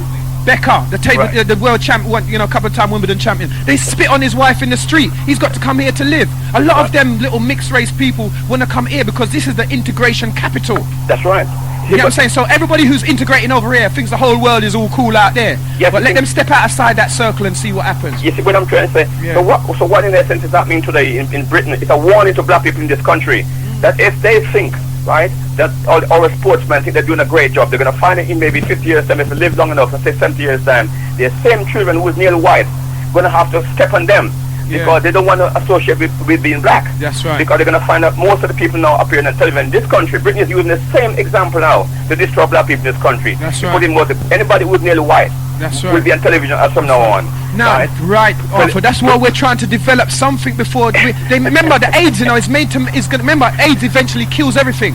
And they're trying to eventually make the black man so low down on the mind. Like it's the same thing they did in India. Why do you think you have the untouchables? The untouchables are mostly the darkest people of the country. Everywhere white people go, they relegate the dark-skinned people to the bottom of the pile. So if you keep on thinking, that's why we've got Richard Blackwood as a very, very light-skinned brother. We've got Maxi Priest as a very, very light-skinned brother. We've got this other brother at number 1 on the charts, right? Very, very light-skinned brother. And it's like people don't wake up to see what the people them are doing to us. That's right. They've got the dark-skinned black woman because she's not as powerful, but they got the light-skinned black man. The light-skinned black man. So that's what they keep wanting to portray. Bob Marley, the greatest singer of all time, just so happens to be half caste. You know what I'm saying? Mixed race. Just so happens. And Bunny Wailer and the other 2 dark ones never. Peter Tosh and Bunny never seem to make the grade. Not only that. If you listen to the radio, JLR, well, they change his name now, right? Yeah. And I'm not going to really call name there because I'm not certain who is doing what, right? Yeah. But all the presenter, or the black presenter, most of them, the whole have white children. You know that? Yeah. Well, you know how it goes. Right. This is what I'm saying about Genesis. We are as long as we're on air, we are the premier station. You get what I'm saying about talk shows, and we're the most direct station that there is on the airwaves all over England. That's right. And I know a lot of people listening. They might not like it, right? Yeah. But I'm not here to please them. Yes, I'm giving that people the facts and the reality. Going to face them because we have to face reality. Because the European hasn't got no European is standard for the next 1,000 years. That's right. And you can take example in Zimbabwe. Okay. They resent the fact that the black man in Zimbabwe is trying to make a change. That's right. Right? And they resent the fact that black people in Zimbabwe coming together and initiate changes. That's right. So that's really like economists, which is the right-wing extreme paper I'm reading right now. Yeah. That's why they're so nasty and evil. Yep. You understand? Yep. We have to face up to the evil. And smart. No doubt they're smart too, because maybe they got black people thinking, oh, black people are wicked for beating up and killing that farmer, not realizing that they took 90% of the land from black people when they went there. They didn't barter with them. They didn't exchange no money with them. They just went and took it. Yeah, so how much years, 100 years later, we want to take it back? They're telling us how wicked we are. We've got black people arguing about themselves about how black man shouldn't be doing this and doing that. These are lost people. These are slave-minded people. Yeah, but we have to also remind some more black people as well that Cecil Rhodes, right, is the most murderous, tyrannical person ever. Right. And he not only killed black when he was in Zimbabwe and South Africa, he killed even white. Yeah. Anybody who opposed him, right? Because don't forget, Cecil Rhodes was the guy, right? He was shipping shiploads of diamonds, and this is a factual thing. You can check it out in historical documents, right? Yep. He used to ship bucket loads of diamonds, bucket load, and he used to sit in a little cabin, and he used to bet who's got the biggest diamond, like a grapefruit. You understand? And Queen Victoria, he said, you know what he said once? He said he's a empire builder. Yep. That's where the empire builder come from. He's an empire builder. Yeah, right? For the Queen, he's an extension of the. I've got some stuff for you to know here about in the weeks to come. You get what I'm saying? Yes, I know what they've been doing, and this is what our people must know. They must know when black man strikes back, he strikes back for a reason. He don't just strike back for, you know what I'm saying? Everybody's saying that Mugabe and his cronies, and they're trying to build up propaganda against him. But the fact is, the British said 20 years ago that they was going to give compensation. 20 years later, they haven't done it. 20 years later, they're backing another party to get him out, and he's saying, hold up a minute, they're taking a pee. So even if he was right or wrong, what he's saying now is, this is what I'm doing now then. If this is all I'm going to do before they throw me out or I get out, this is the last thing I'm going to do. I'm going to make sure my people them, and look what's happening. Other countries are backing him. So what I have said over the years to people about the 21st century, that everything must change. And unless you're willing to fight to the death for change, then you're going to be stuck with whatever you are stuck with. Yeah, but not only that, right? You remember Ian Smith, right? Yeah. He was drinking champagne with Harold Wilson, one of the most racist prime ministers this country ever seen against black people. Yeah. One of the most racist prime minister, and the whole world know Harold Wilson was the most racist son of a bitch. And not only that, right? He was drinking. Sorry, Arthur, didn't you hear Ian Smith the other day on the radio? That's right. You heard him. Imagine. Yeah. Right? He's the man that killed some of the black people in Zimbabwe in the 60s. That's right. Right?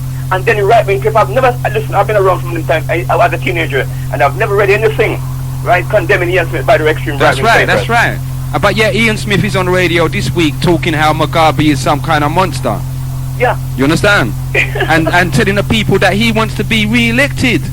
Can you imagine it? Yeah. So, you know, and for these black people out here that don't understand, or these lost Africans that don't understand, one thing they must know, way back from in the 1941-42 First World War, you know, these people in Zimbabwe was training up the pilots and sending them back into Europe to fight the war because the British pilots and all them was getting blasted up. You know, so when you hear these white farmers talking about, this is what the old pensioners, the old white people that remember, they're saying now the British government should pay them compensation because in the time of the war we sent man to Zimbabwe and got them trained up and sent them, and it's them that won the war. That's right. Arthur? Yes, man. Enough respect for the information you gave us this morning. Easy.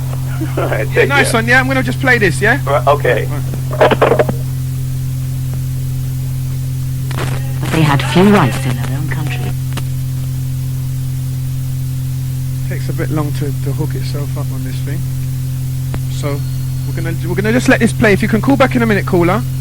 Gonna hope this thing starts. I might as well just let you in because it doesn't look like it wants to start. Yeah, caller.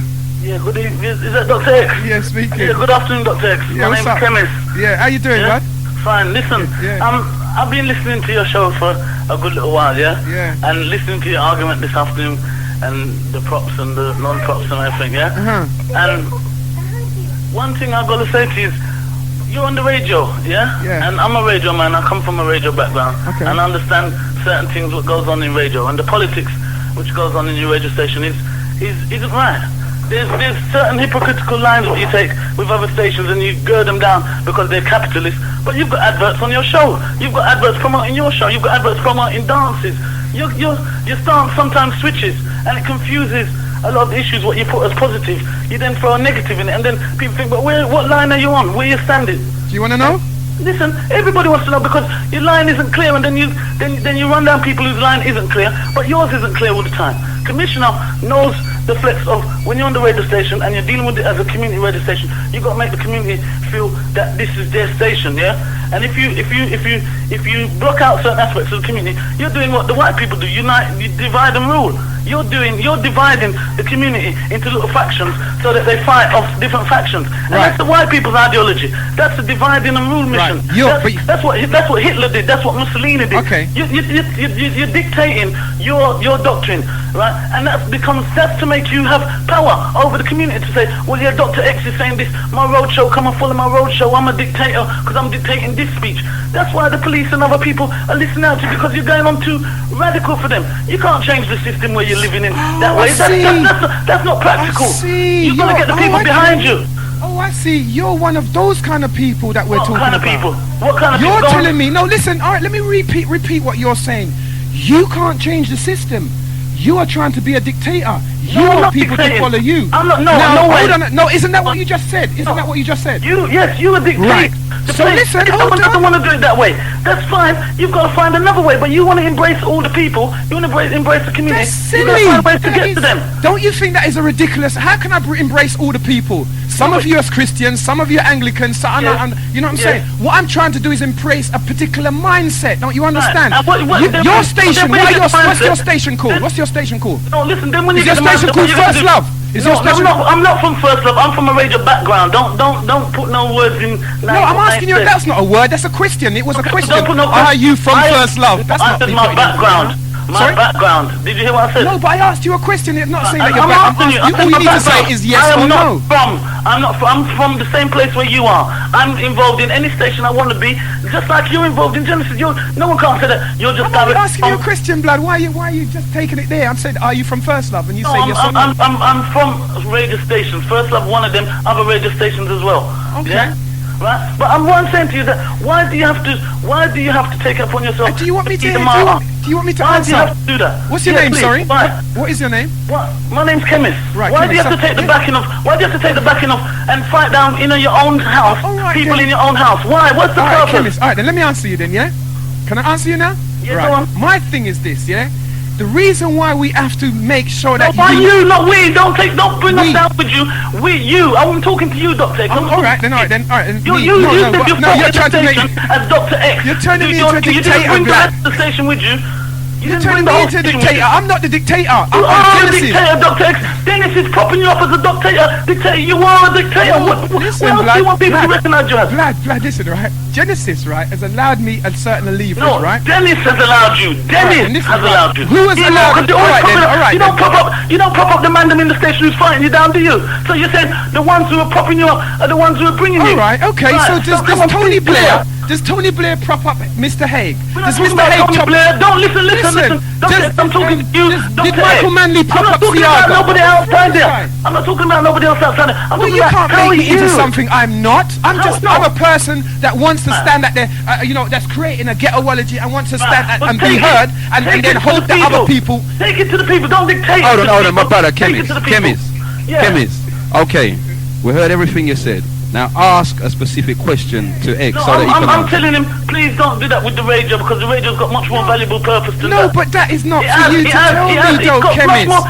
Chemist, that is not for you to tell me though. I'm a listener. I switch on the radio. I've got to tell you. And your choice is, you on First Love, your choice is to listen to First Love, then no, my choice is to listen to you. Right. Hear what you're going to say. So you have to take what I'm coming with. Then when you're coming up with a negative thing, say, people got to listen to me, I'm looking for like-minded, then you're going to find a station which deals with like-minded. Not everybody on the station deals with that. They're not trying to encourage conservative, they're trying to encourage people. I'm not demanding. I'm saying to you. So what are you trying to put on me? You are dividing your own station. It's already divided. What my station? My station ain't divided. How can you run down another station which has got the same division? When you're running down Power Jam on the fact that they're capitalists, they are capitalists. You play adverts. Right. How do you make your money? You are capitalist. It's not running down. It's a statement of a fact. You only run down somebody. It's a statement of a fact to your station. Look in your mirror and see your reflection before you run it down. You haven't heard an advert. We've been on the air for how long? You haven't heard an advert yet? I've heard advert before about someone's dance. Our format is different. We don't play adverts when we're talking to the community. I was trying to It doesn't matter. I was trying to help a man out. I was trying to help out. What, this guy gonna let me talk? I was trying to help out my brethren, Quaker, who me and him's always in argument. He's under pressure, right, from Power Jam. He's saying, boy, the management, this is his exact word, boy, the management are pressure me. Before, they never used to make him play adverts in his talk show. I feel that as people, that as Africans, if you know about Nkrumah and all these other, we are more socialist based, yeah? So when you got black man running capitalist ideologies, right? Yeah, you know what I'm saying? Yeah, and he's only got two. When you got black men running capitalist ideologies 24/7, you are also fighting down the black cause. So that's what I'm trying to do. But then you can't then stay on a station which has got that divide. You have to then find a unique unit which can just provide that. You can't 2 hours, blood. For 2 hours, you have not heard. An advert. That means that our station is functioning in a manner that is developing that. Yeah. When Commissioner Show is on, you don't hear no advert. When Ghettoology is on, you don't hear no advert. When Driver is on, you don't hear no advert. When Simba Rashid is on, you don't hear no advert. Don't you see what we're defending? Don't you see what we're defending? Don't you see what we're defending? No, it doesn't. Listen. What do I do? Listen, then you look. Then the station has an identity which is, okay, within these 2 hours we don't play adverts, then 6 hours we play adverts. That's a mix-up thing. You need a straightforward thing. If you're going to say, this is what you're doing, then this is what you do. You don't mix it up and blend it up because, yeah, we've got these. You deal with who you want. You said you want like-minded people. You go to like-minded people who don't want to hear no adverts, who don't want to hear... But that's what we're doing. So what are you talking about? No, but you're not. Because you're switching next minute. After your show, there'll be an advert for my man's 5th anniversary birthday dance or whatever. That's hypocritical. Listen, that's not hypocritical. Hear what I'm saying to you, blood. Your people then, obviously, because you're fighting for the other side. You have a capitalist mentality. I'm fighting for what you're saying. You have a capitalist mentality, and you're confused by my message. You don't like. First, I'm a dictator. Let me get into the program now, because you've had a lot to say. Yeah. You first say I'm a dictator, and you're saying that I'm dividing the control and the community in that, right? And I'm saying to you this. I'm clear to you what we're. There's no hypocrisy in what I'm saying. I am saying. If I'm running down First Love, it's because I believe that First Love is a little sellout station. If I run down Power Jam and I talk about Quaker, I feel that I have the right to talk about somebody in the public on air. Don't put the rest of the people then behind you. You don't tell me what to do, chemist. Don't deal with it like that. If you are an individual, do you run this station? Chemist, do you run this station? No. Well, you don't tell me what to do. Simple. But You don't tell me what to do. You don't run behind the station when you don't. answer the phone. You're starting to tell me what to do, chemist. You I are have not every right my to say you have every keeper. right. You can't tell me what to Why do. not? Why not? Because I'm saying. Because I said so. Oh, you're my. What are you gonna do? Beat me? I've just said it though. It's not about. I can say what I want. But you're saying it, and I'm saying that you can't. You're saying that I mustn't, and I'm saying that you can't. So can't you see we've got there's no one's giving here. You can't. I will not allow you. Let's put it this way.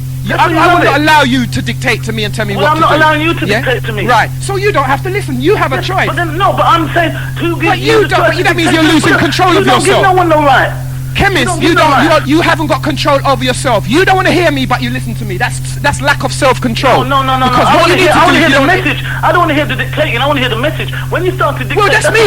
Blood, I'm a whole person. I'm not half a person. If I swear, if I laugh, if I joke, if I run somebody down, I'm a whole person. You can't just take out from me and expect me to throw away what you don't like. You have to take it all, or you just turn off the station. No, listen. Well, other than that, you're going to try and tell me what you like about me. Didn't you hear how much cooler just phoned in and said they like what I'm saying? Yes, but then so what then? They're not going to say it. They're not going to say it. Because what, are they scared and you're brave and they're scared, They're not they're scared. It's not that. What are you then? They don't want to input that part. I want to input the part. It's all good. It's all good. Chemist, it's all good. You still ain't changing what I'm saying because we're clear now about the format. But I'm looking at your reasoning. I want to see your reasoning, chemist. But you're not giving me none. You're just telling me what you want me to do.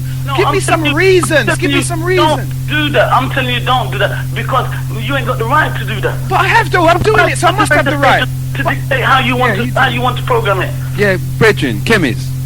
I'm going to say this to you because I've said it to everyone else already. Number one, seen. Doctah X has his show on a Saturday night. Seen certain things. If a man don't like it, and it's not just you one. I've had to tell people on this that's phoned the show before. This show today is about the community. Yes, we can take it to a level and say, Commissioner, I don't like what you're doing and blah, blah, blah. That's it. But if I've got my show with my own format, phone me on my show and we'll deal with the issue. Yeah, but the phone line was so busy. And then you have a thing where you're not, at a radio station, you have code of conduct. You're not supposed to take out your personal beef on the listeners. He takes out his personal beef on the listeners all the time, and it's negative for the station. Yeah, listen, yeah, but you're talking about code of conduct. Deals with that. Yeah, listen. Set up, then that's fallacy, man. Listen, that's a brick wall that anybody can go through as long as they're ready to penetrate it. Listen. Some of the other DJs might want to penetrate it, but they're going to say, oh boy, you can't. I know, listen, whoever you are, yeah, I know that you ain't got no power. I know you haven't got no power on your radio station. I don't need no power. So I know that. So what you want me is to be like you. You obviously don't like the strength that I'm coming with because you're calling me a dictator. So you're obviously quite weak on your radio station. You know what I'm saying? Because you're talking about personal beef. Let me show you how personal I can get. You're weak on your station, so you now want me to be weak on this station. Listen, I've got no radio station. I'm right? Well, you said you got radio. You said First Love is one of them. So that means you've been on a radio station. I've applied to other radio stations. They can't take me. You get what I'm saying? Because of what I'm on. The ones who embrace you, your own brethren on your own station, because they can take you and you say, well, boy, yeah, well, I'm Doctah X. I'm going to do it this way. You're going to step over man. You are one of the people that I talk about. You understand? You are not with the fight. You're with some little. You can't change the system. I heard your words are on tape. Yeah, you can't change the system. You're a little follower, blood. I'm not into followers. I'm into people who want to break the chains. You like the chains. There's a difference. I've listened to you for long enough. Yeah, I've listened to you for long enough. I don't want to disrespect you, but you don't want no chains off you. You want the chains on you, and then you've got your best bet, chemist, is to find your own radio station and develop your own show and show Doctah X how great you are. You know what I'm saying? You've got your own format, so you've done part of it already.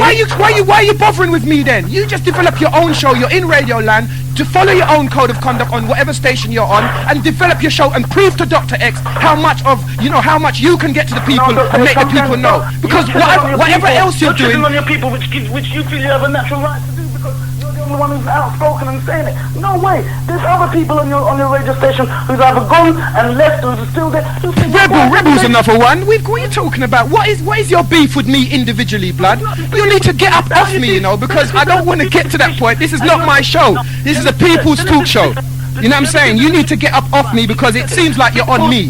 show. You need to be on what I'm about, not on me personally. You're forgetting that the people are the ones who talk to you. You're forgetting that every time when you open your mouth and you're going down people, that's people. The people you're saying your people talk show. Listen, I can expect. You know, listen. I can take it. You must be able to give as good as you can get. No, you don't give. You give if you want. You're back to telling me what to do again, blood. What are you on? Find some. If you want some power, find some, because you're not going to get none from me. I don't need no power. Well, I've got some. So listen. Hear what we're going to do with you now. Yeah. I have to say to you that either you got to finish making your last statement, or I just cut you off. That's what I'm going to show you. Listen, I'm going to go because it's all good. Because you're just going around in circles, blood. You know what I'm saying? No disrespect. Yes, but you see, the thing is, even though it's going around in circles, you still ain't said, well, boy, yeah, I'm a this, I'm a that. You don't show who you really are. Let me say what I am. All right, then, be quiet for a minute. Sorry, blood. Let me say what I really am. I'm the ghettoologist, yeah? I've got this called the ghettoology. If you're listening to the show, you've heard me repeat it to people already, yeah? I've got a different format. I've come to show the people from a different angle. That's what I'm about. Whether or not I disrespect your format or what you like or what you don't like, that's up to you. You have a choice to turn on or off your radio. But if you want to hear some of what I'm saying but not all of it, then I can't help you, can I? You can't, because at this moment in time, you cannot change me at this moment in the time, yeah? And although you're one of the people, you're not the only person. I get more callers for me than against me. So unless more people like you are going to phone out and we go to their head and foot, management is telling me to cut you off because you're on a long thing, and I'm just trying to give you a chance to go away gracefully. You get me? Listen, I can go away gracefully even if you cut me off. That ain't going to disdain. All right then. So later, yeah?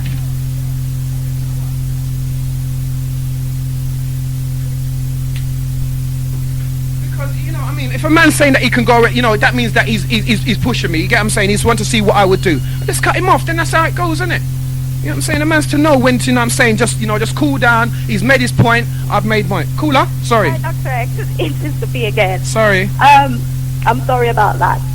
I don't know what to say. I, for one, I love you. But on your show Saturday night time, sometimes it's too much for me. I know. You already said to me, if you don't like it, turn it off. Yes. And that's what I do. It's a choice, isn't it? Yeah. Yes.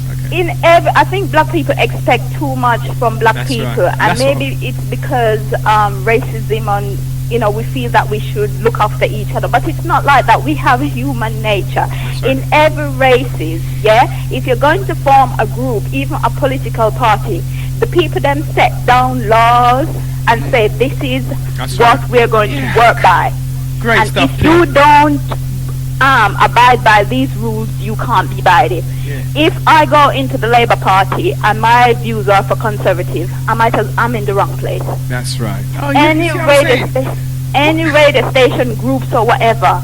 Listen, Oprah Winfrey have a format. She will tell her clear this is not Jerry Springer. That means she has a format. Bang on. Yeah? So can you see what I'm trying to say to this caller is that he's got a personal gripe with me. It's not about all these other things that he's trying to mask on. It isn't about I should do this and why is he telling me what to do? And I'll give him a choice. I don't do check for, but they told me I'm not gonna change for you, and that's fine. That's right. I don't like Oprah Winfrey. I prefer more, some other show. But I'm not saying. But I can't change her. I can't go on a show and say Oprah Winfrey, I think you should change because you're not for the community and you don't deal with certain issues. Leave the person to do what they're doing because they're catering for a whole heap of people. So if he doesn't like me, he has the choice. He wants to hear me, but he doesn't like everything he's hearing. Because I can bet him if he phones up any white station and he's going to put any black views forcefully, they're going to cut him off. That's right. Because that's not the station for it, and they don't want, and they control it. Yeah. That's right. Somebody's told me about my mum. They've told me about this. They swore at me, and I still. But you have too much patience because you're in for the argument and you're listening. I think you should just switch it off when it gets. You see what I'm saying? So then I'll get caught. Then people start to say to me, "Why are you switching him off? You should let him talk." I can't win. Yeah, but sometimes we're not getting anywhere. Yeah, that's why I switch him off eventually. But I give him as long as he can to try and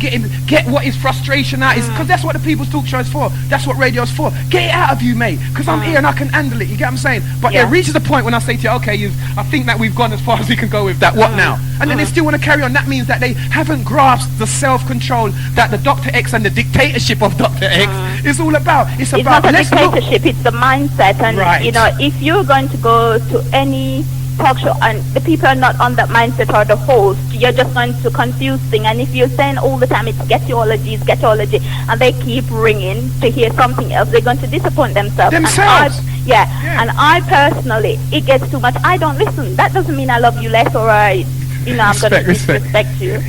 Yeah, back to what, anyway, I think we need to leave this subject anyway. Back to what Commissioner was saying about the Zimbabwe thing, and the British government had promised the white farmers that they would compensate them. It was just a promise, because in what you have to remember, in everything, anytime we go for liberation, remember the Americans, they were promised, is it 7 kind of mules?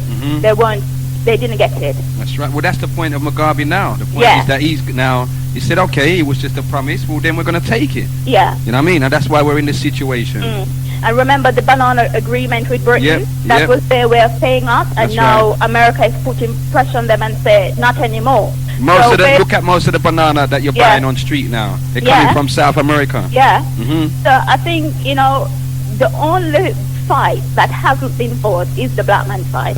Okay. And when black people see that we're going for a revolution, and we said, listen, we are sick and tired of talking, we're going to fight for what we want. We have black people coming, no, you can't do that. And what about the white people? Yes, because my brother, him come say, I'm a hardcore yardie. And he might say, boy, Patsy, see Mugabe wicked. And then I rape the people them. I mean, I say, what kind of idiot? And that's a hardcore yardie. I say, what kind of idiot yardie this is not having on my house? I said, listen, when the people were forced off their property, black people did not have the powerful media to show what was happening to them. And now what we're seeing is the white media showing us. And it's for not only for white people, it's for black people to say our own wicked. We can't lose sight of what happened when the black people were taking off their land. And you know what's happening now? They're reporting that white women are being raped, and then you have black women, no woman deserves to be raped. That's true, but remember, when we were on the other end of it, all these things was happening before, innit? That's right. So we can't lose sight of this, and even if Mugabe is using his unpopularity of losing the election, it doesn't matter, because it's right. Well, he's not doing, again, Sista P, he's not doing nothing, okay, that William Hague right now isn't doing. You know, all of these asylum seekers in the country and and he's trying to get back into government. So how are they going to, on one breath, say, well, in England we're civilized, but Mugabe and London has to remember, this is a place. Have you heard of famine in the last 20 years in Zimbabwe? No. Have you heard of civil war? No. Have you heard of atrocities? No. So what's the problem all of a sudden that this man is such a tyrant? And look in America, in regards to the Cuban boy,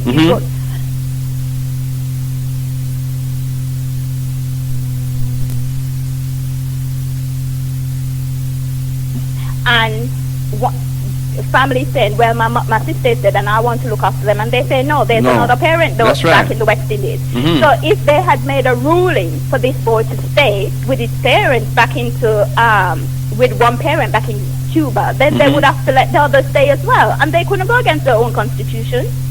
For real? They couldn't go against they couldn't go against, because they would open a floodgate. That's and America, right. Once you do things, the other hotshot law is going to get on it and say, well, if you do this for that one, then you have to do this for this one. For everyone.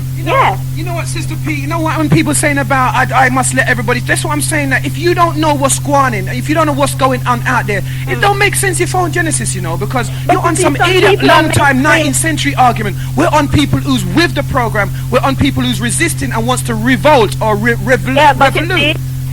You have people who are mainstream thinkers, and they think by what the mass media feed them, and they can't think other way. You have to sit them down and like food feed them, and you don't have time for that. You see what I'm saying? So when they're telling me I'm a dictator and all that, I'm saying how? When I've got people like you, many others who know what's going on, and then because they've got personal issues on their own station or whatever, they've got personal issues that they haven't resolved in themselves. They want to use me as the battering stick to say, well then yes, you, and you're dividing the people then, and like the people ain't divided anyway. How can I then come and divide the people more when the people were divided before I got here?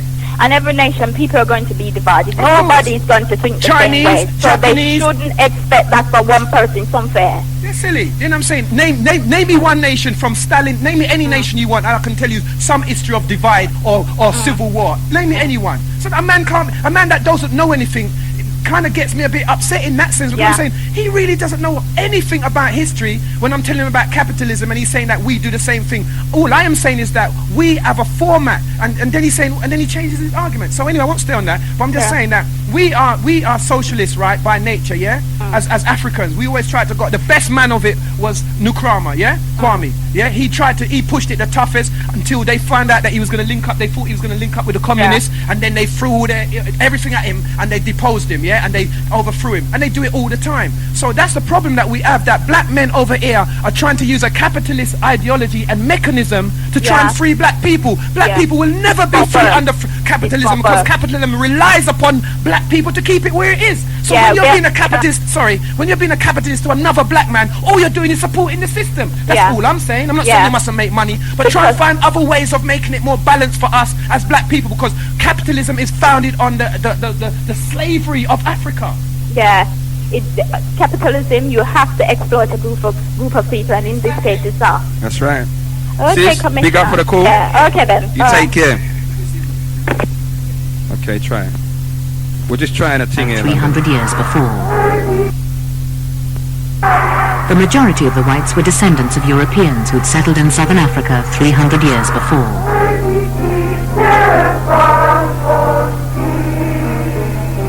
The Afrikaners had their own language, their own political party, and their own church, which taught that white superiority and rule over blacks was the will of God.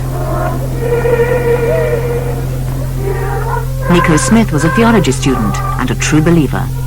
They were the inferior people. They were the strange people. They had a different culture. And I also, to a certain extent, believed that they were the cursed people, of whom the Bible says that they were the descendants of Ham, and they were cursed. Good afternoon, caller, and tune to Genesis. Yes, caller? Good afternoon, caller. Okay, we're going to continue this, London. You was cursed. Let's continue. And so they must be the laborers. And I couldn't imagine that one should ever really associate with them or even touch them. Good afternoon. Good afternoon, caller. Good afternoon, caller. You're gone again.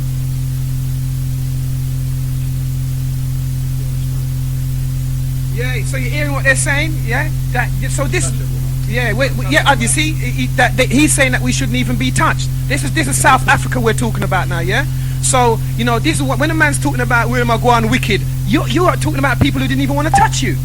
Hello? Caller? Yeah. Yeah, it's Trevor here from Camberwell. Is that Commissioner? Yeah, brother Trevor. Yeah, I've been trying to ring up the last hour about Zimbabwe. Okay. But I rang up another station, so you might cuss me about that anyway. Nah, man, say, share it, let them know. If you got information, phone them and let them know as well, too. Well, another topic Doctah X mentioned was about Cuba, Uh-huh. Right, about this little boy in Cuba being sent back to Cuba. Elanio Gonzalez or something. And the impression is given that, you know, why is it that they assume that he would have a better life in America? In America, that's rubbish. Yes. Because Cuba is not some tin pot country. They have one of the best educational systems and health in the world. And you see, right, in the Caribbean, they have the best health system. Yeah, well, you see, when you talk about the health, I was just going to say, I don't know if people know this, but you see that there's a, what's it called? What's this sickness called when we start? Yes, I'm going to mention that now, meningitis B. No, not that. You know, what's the other one called where our skin color starts changing? No. Vitiligo. Vitiligo. Vitiligo, One of the only purpose-built clinics in the whole world is in Cuba. Thank you. Well, can I just mention about meningitis B? Because in England they say, oh, they got the vaccine for meningitis C. Yes. But the scientists going to have to spend millions to get the B. find the meningitis B. Uh-huh. Rubbish. They could import it from Cuba because Cuba is the first country to produce, and I've got the information here, the Finlay Institute in Havana, Cuba, they have made a vaccine for meningitis B. That's right. Which has been marketed in other South American countries. And listen to this now, even the American government has given a British company, Beecham Klein, Mhm. a special license, even though they got an embargo on Cuba. Against Cuba. They give them a special license To to import market meningitis B vaccine in America. Yes. And Britain is saying, oh God, we have to invest millions of pounds for Yes. scientists to develop it. Yes. Why the hell doesn't Britain import meningitis Cuba, B huh? vaccine from Cuba? Just because Cuba is supposed to be some kind of devil communist Yeah, or country, some little banana republic that Yes. doesn't know nothing. Mhm. They're I'm from Jamaica. I think you're from Jamaica as well. In terms of the Caribbean, they're very advanced. They got good health service That's compared right. to the rest of the Caribbean. That's right. Good health service. Mhm. And I have to say this, many people not going to like this, their crime rate compared to places like Trinidad and Jamaica is very low. And you know? That's the truth. Sorry, quickly. That's why the reason why they remember he had communist help, Cuba. Yeah, from Russia, yeah. Remember before it was Che Guevara, they killed him, they captured Yeah. him and shot him, Yeah, right? yeah. I remember, and so when Manley wanted to link up with the same people that Cuba linked up with, they overran Jamaica with guns and stuff like that. So Yeah, the but West is afraid of communism because they're afraid of what it's going to do to their capitalistic states. That's why, they will never support people who have socialist values or communistic values. Do you remember at first, because Manley was presumed to be kind of, let's put it, how can I put this? Socialist. Ethnically was kind of He was a socialist. very white, yeah? Yeah. He was like a mixed race. That's right. They liked him, but when he kind of approached Castro, Uh-huh. he was pronounced the devil incarnate. That's right. Why is that? You understand? But up until then, he was a white man. But until then, he was what we call in Jamaica near white. And again, see, as you're talking about the prominence of Cuba, let us always remind people, even within the region of the Caribbean or the West Indies, many of the people from the different islands send their students to where? Cuba. Thank you. All the medical doctors, half of them in Go to Grenada Cuba. and Jamaica, Yes. in Jamaica, were trained in Cuba. Okay. You go to Okay. Jamaica, half the doctors are Cuban trained. That's right. And the other half is trained in Grenada. Yes, and Understand? Grenada, they're all Cuban trained. Right. So Cuba is not some little tin pot backward country. And if there wasn't that trade embargo on Cuba, Cuba Yes. would be very advanced now. That's right. Very That's the advanced. only way that they could hold it back, innit? Other than the internal progression and the state of the country. Fidel Castro, as much as they want to say he's dictator, he's been up there 30 years, he's held the country together. And Yeah, and these Cubans in Miami are extreme right-wing traitors to Cuba. I know, because when I was living in Jamaica, we used to have tenants in our house. They were in transit to Miami. Okay. And when they stayed, you could get their political views were very right-wing. Yes. Yeah, they didn't want nothing to do with it. And these are They the same. hated Castro. They hated all this free health service, Yep. free Yep. education. They wanted that only they would have access to health and education. And all of us would have to pay. And I know, because they lived in our house. They're tenants. They stayed for a month and then they went to Miami. Okay. You know that in Jamaica we had a lot of Cubans coming through. Going through. Yeah, well, again, the Cubans travel. They travel far and wide. Yeah, You know what I mean? Castro, look, he had troops in Angola, helping the Angolans. That's in South right. Africa. That's right. You When he know, went down so- to Grenada, look, what did they do to Yeah. Maurice Bishop? You And understand? also he's white and of Spanish origin. What did he say? He said Cuba is part Latin, part African nation. That's right. That's You know, right. so he put his money where his mouth is. Whereas many other Caribbean leaders didn't do that. And again, if people are witnessing this as well and are up to date on current affairs, in the course of the last 6 months, Fidel Castro has hosted at least 4 different summits, world summits in Cuba. Okay. And Mugabe was at the last Mugabe summit. was at the last Yeah. one. Okay. And I'm glad to see that Dr. Fidel Castro gave him support, and the other South African leaders, Yes. Chisana and Tebo and Mozambique, Mbeki. even Mbeki, it's reported, I don't know if it's true, that they got personality clashes. That's what I heard. But when I heard Mbeki speak on the radio, is it true?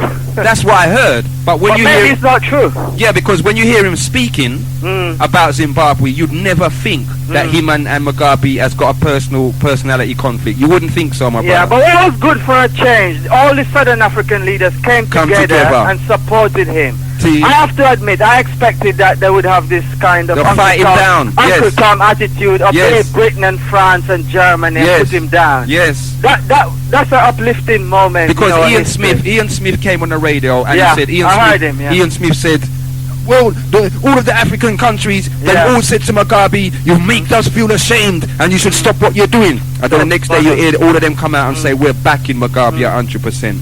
So there is, let's be positive, there is some positive development in Africa. That's people right. Are learning, people are getting away from this kind of mental slavery. A change must have to come, innit? And it seems to be the southern African countries are leading the way. Yeah, and again, apart from Ghana. See, but that's partly due, and I'm going to say this, Trevor. Who loves it, love it. Who don't love it, don't love it. But that is duly partly down to us here and what we have been doing. And I'm not talking about us here in Genesis. I'm talking about us here in this side of the earth. In the diaspora, yeah. Yes, and what we have been doing. And people need to understand, if they know over the last 5, 6, 7 years how traffic going to and fro from Africa amongst us has increased 100-fold.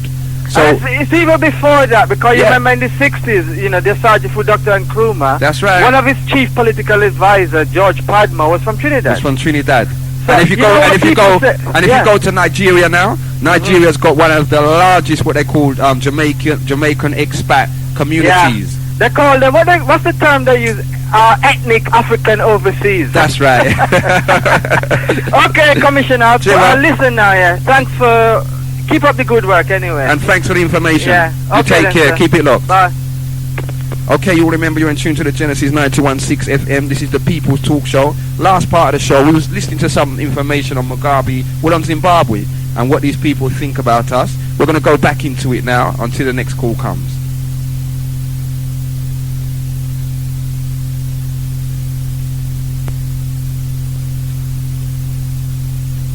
In British West Africa, the Gold Coast produced 1/3 of the world's cocoa beans. Africans still ran their own farms, but British companies like Cadbury's held the real power. Good afternoon, caller. Yeah, this is Zaid. Europe's needs came. Yes, my brother. Yeah, I just wanted to say a few things, you know.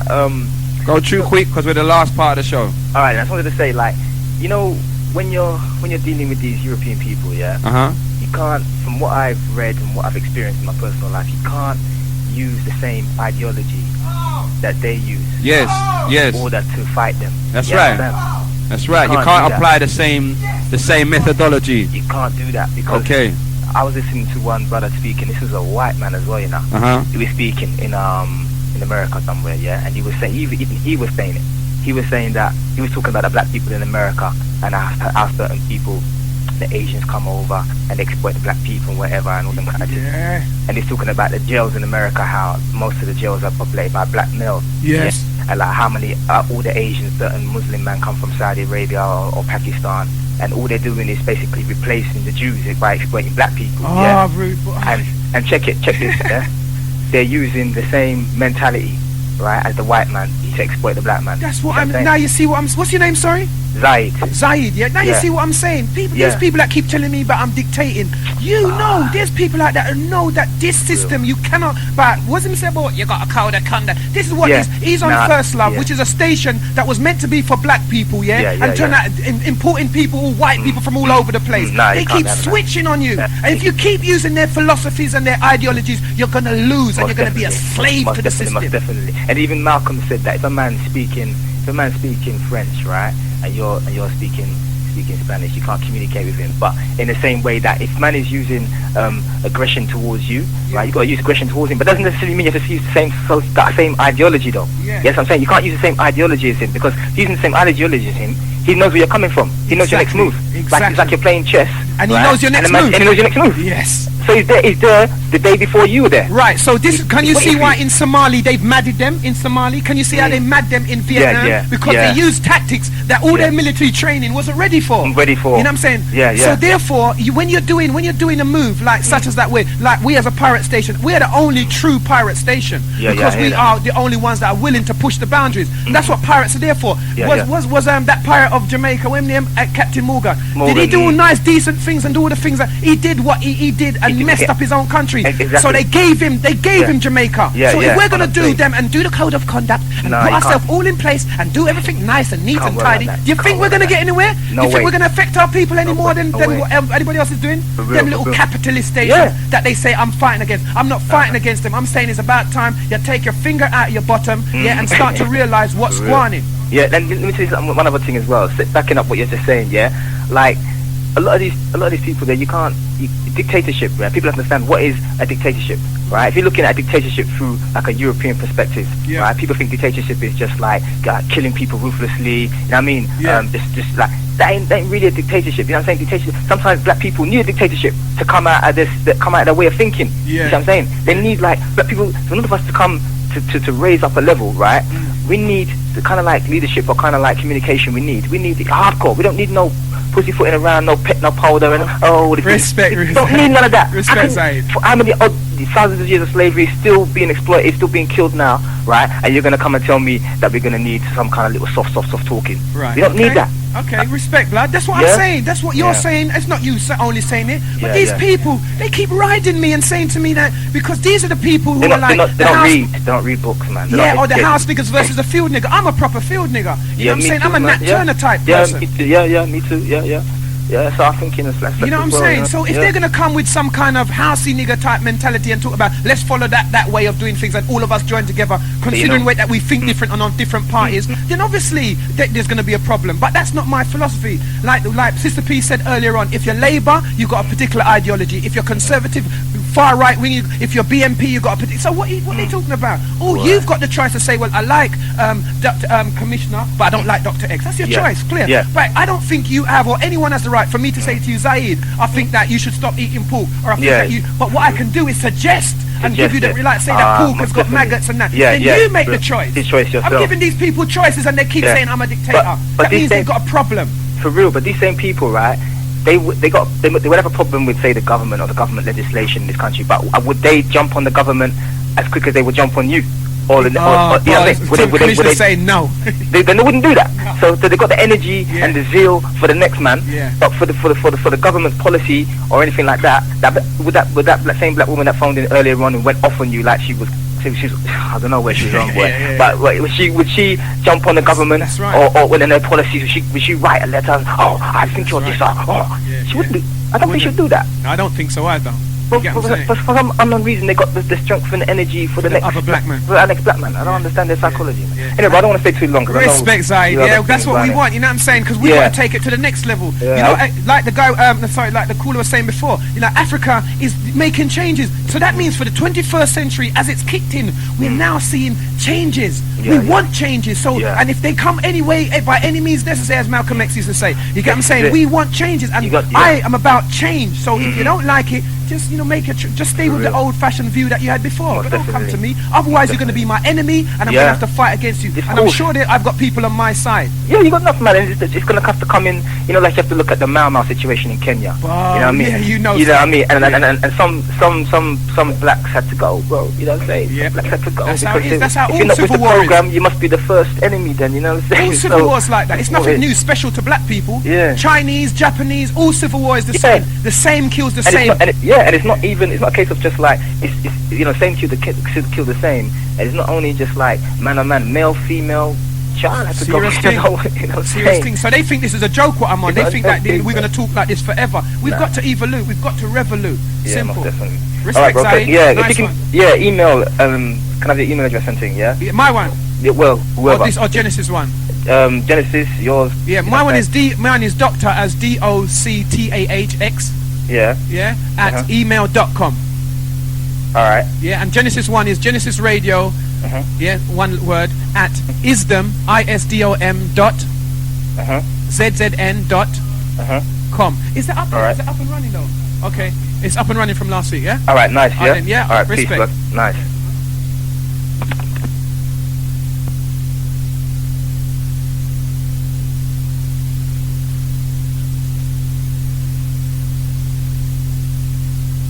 Okay, London, we're coming to the end of Things and Things. I've got some community information. Let's take this last call, eh? Okay, caller. What you got to say to London, please? Yes. Yes, caller. You're through to Genesis. Yes, it's Ron. Good afternoon, brother Ron. Good evening. What would you like to say to London? Well, it's not. I'm not late, but. Hey, what's the matter with you? You sound really tired. What's up? No, just listening some very good topics, you know. see. And as you know, I just listen, and I said I'm gonna wait a bit. Right. I saw this devil writing this bit there, Michael Winner.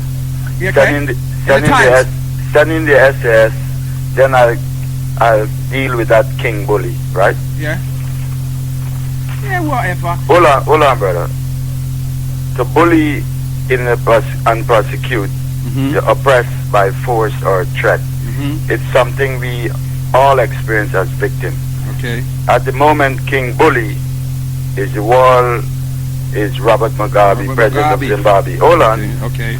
Can you imagine a white ruler of a country with white majority population applying and approving of white thugs beating up and killing black man? It's more to it, brother, but here how these they're using the words. Putting it, huh? Yeah. All right.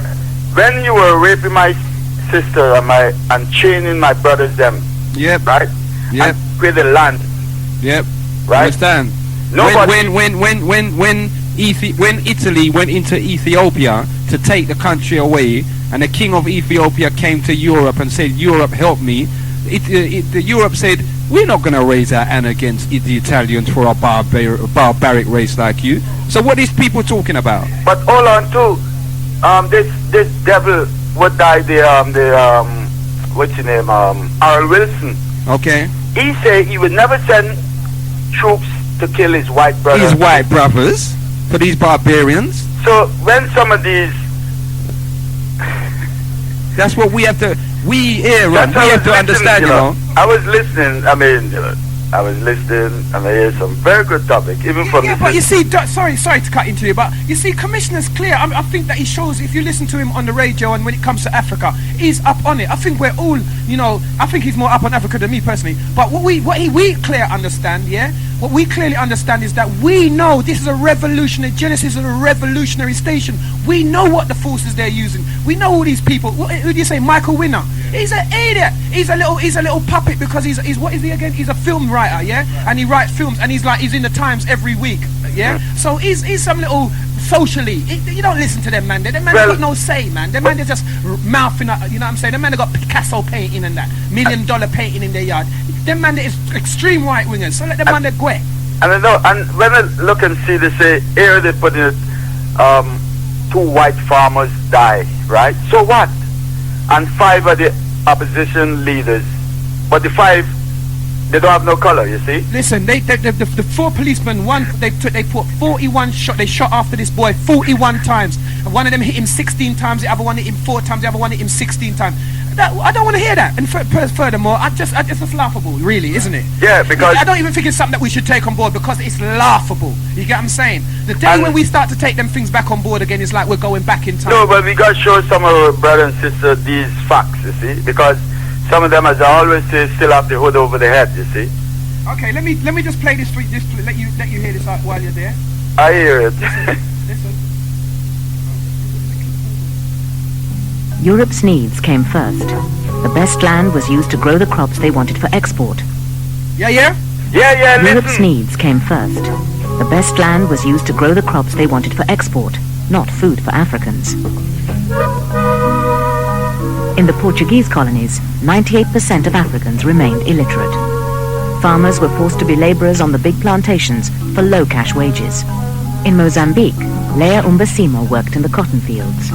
You see how they got us? Yeah. So this is their own documented history. This is a white, you know what I'm saying? So they know what they've done to us. So when they look at idiot like Mike, he's an idiot. Michael Winner, he's an idiot. You know what I'm saying? He's the one that had all them black boys running down in that rape film. He come to Brixton and made all man from off the line. You remember that time when everybody's running around? Yeah. He's an idiot. He's an exploitator. You know what I'm saying? So you know there's a only for these right wingers out there. But what we got to do now, as Genesis, me, Commissioner, all of them, like it's like make people start to want to turn the wheel and revolve. You get what I'm saying? And stop keep saying, oh, they're doing this and they're doing, because we know what they're doing now.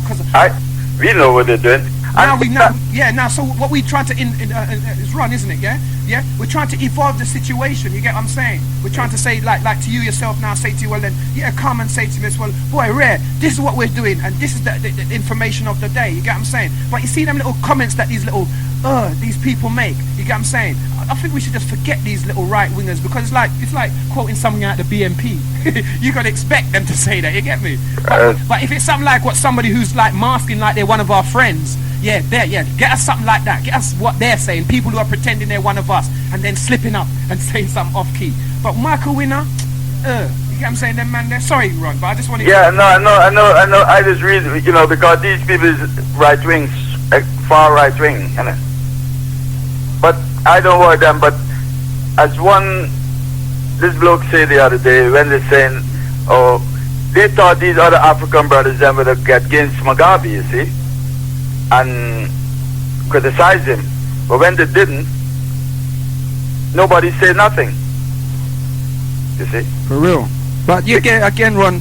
We know what they're like, and we know the ins and outs of these people and the levels that they're prepared to go to.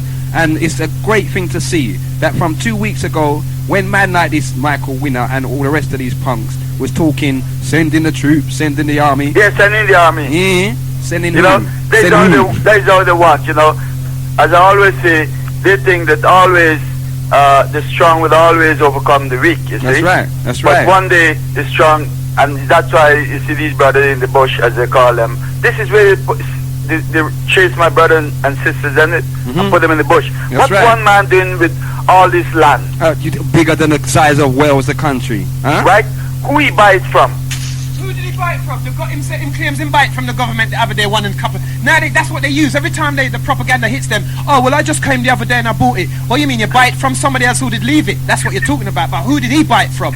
They stole that stuff. Everything that the white people own in Rhodesia, the miners, they've got AIDS because white people brought AIDS to Africa, and because of the farmers and the miners are getting pittance for the diamonds they're digging up, £20 a month, and they've got to live away from their wives in dormitories, so they end up sexing anybody that's near about and creating these animal workers. You get what I'm saying? And they think they're being humane for us. They think they're doing us something good. So the white people go over there and says, we're trying to tell them to stop, but they won't listen. Why did you give us AIDS in the first place?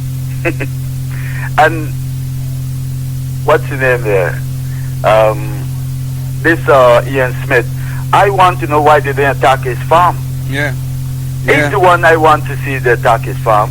Now remember, Ian Smith to England is like General Pinochet was to Margaret Thatcher. Yeah, we know that. Yeah. We know that because he's the only one tell the British to buzz off. That's right. Right? That's right. I do what I want here. Yeah. And this Harold Wilson. Yes. Some of us have short memory, For real, Ron. That's why it's good sometimes to keep reminding these people. Yeah, and every so often. Our people, not these people, our people. Yeah. It's just like when some brothers will say, oh, we must forget our history. How are you going to forget that? Only the black people want to forget his history. And no one else wants to. That's right. The Jews don't. The English don't. The Germans don't. The Irish don't. Nobody else. We're the only ones singing that tune. Yeah. Only the black man won't forget his history. Then we have difficulty. We're my bridge in the older London urban scene. We'll come right to the end of the show now. So, boy, take care. Right. Keep it locked. Hold on. Brother Trevor, nice to the input. Okay. All right. Nice, Brother Trevor, you hear that out there, see? Take care, Ron. And I always tell Brother Trevor, promises is the comfort for fool. Yes. You see, because they promised Mugabe, you can't keep promising people. That's right. You got to come up with the goods. You got to come up. Now we come up. Everyone wants to slay him. But we're going to keep our eyes on it, Ron, and make everyone know. As soon as we get it, we'll let everyone know. Right. You take care. I'm a soldier. I will let everybody Britain has no right at all to try and suggest to. Okay, we're gonna play you all a little bit more information whilst the phone lines go off, and then we'll just be sealing up and signing off. Then we have difficulty. The last caller got in there. Let's take them. Good afternoon, caller. You're the last caller of the show today. Yeah, it's Brother Near again. Yes, my brother. Quick comment. Zimbabwe. Yeah. Well overdue. Well overdue. Yes. That's right. And there's a brother of mine, he's from Zimbabwe. He rang back and told me that he drove for 17 miles. Yes. And he's on one white man's piece of land. Yes. And there's nothing on it. And it's 17 miles of driving, yeah? That's 17 right. miles of driving and nothing on it. Well, my brother, you see, I done the same thing. Left Harawi and got on a bus or a semi-bus, or you know what, in yard they would have them little moke bus. and got on one of them and drove from Harare, which is the capital of Zim, all the way to South Africa into Johannesburg. And the size of the farms, brethren, it makes you want to cry. This is like another country. Yeah, it's like a different country in itself, and this is one man owning all of this. And he was saying that the first lot of land that they used to take, or they started taking, was the land that had nothing on them. That's right. Before, they didn't touch the farm with crops on them. The first farm they went for, or the farm that had nothing on it. These are the farms where you got this white man bragging Where about, they're not being used. come to my farm in Zimbabwe and we go game hunting. Yes. You know Imagine you're going to tell them that, come to my farm and we'll do some game hunting. Huh? Yeah, the man he must expect to dead, because what you're saying is that you're a wild animal, so come. You know what I mean? That's the land they want to grow food on. For real? Play games. Okay, my brother. All right, London heard. See? Take care. Okay, London, as I said, we've got a bit of information that we're going to play for you. Then there'll be a little, we'll give you out some community information, and then we're gone. See? Listen to this.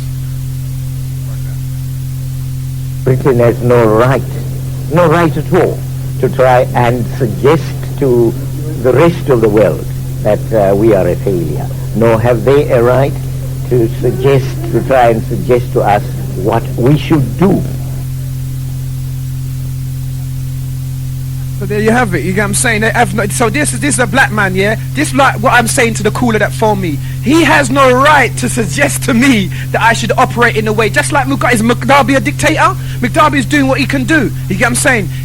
He's saying Britain has no right to suggest that we are a failure. So no caller has no right to suggest that I should, operate in a manner that befits them individually when I'm an individual myself. You know what I'm saying? So I think Commissioner's got some community news that he wants to give us. Yeah, so the roadshow. I'm going to put on a roadshow. Right, we're going to take Genesis, Ghettoology on the road. We'd conduction with Genesis, at least.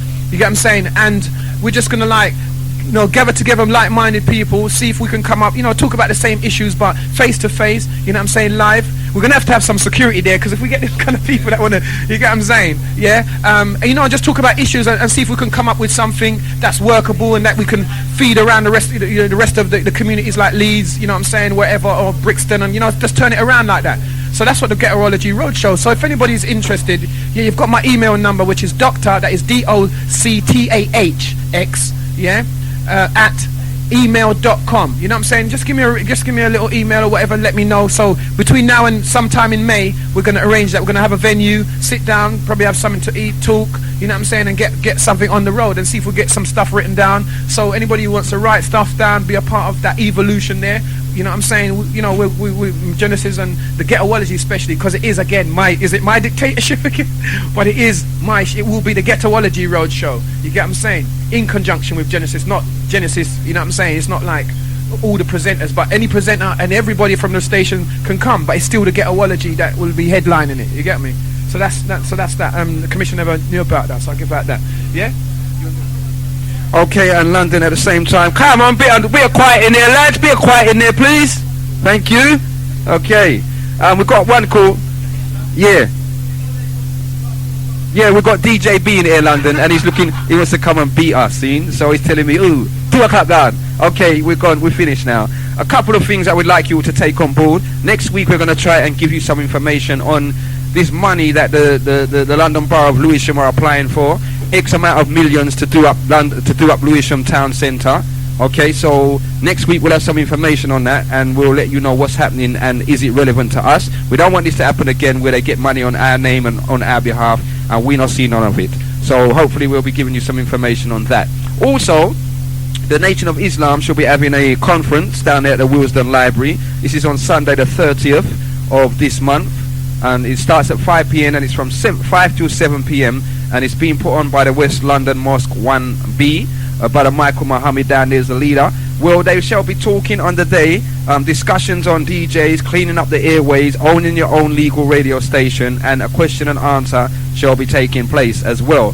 The panel shall consist of Brother Miles from Revolutionary Sound System, Brother Abdul from Galaxy Radio, and Brother Commissioner from Genesis. So, you will catch us down there, and we'll see if we can get any further and do anything constructive for ourselves. Okay, that's on the 30th, next Sunday, between the hours of 5 p.m. and 7 p.m. A discussion with other DJs, about cleaning up the airways, about owning our own legal radio station, and it'll be a question and answer. So you will come there with your questions and fire them out. Okay? You will take care, keep it locked. Commissioner's gone. Doctah X is out of the house, and we'll be catching you back very soon, shortly. And you know, one love and ting and ting. Enjoy the rest of your break, and I'll see you one day soon. Cool. Sang ding ding, sang ding ding, sang ding ding, sang ding ding, sang ding ding, ding ding ding ding ding ding ding ding ding ding ding, sang ding ding ding ding ding ding ding ding ding ding, sang ding ding ding ding ding ding ding ding ding ding ding ding ding ding ding ding ding.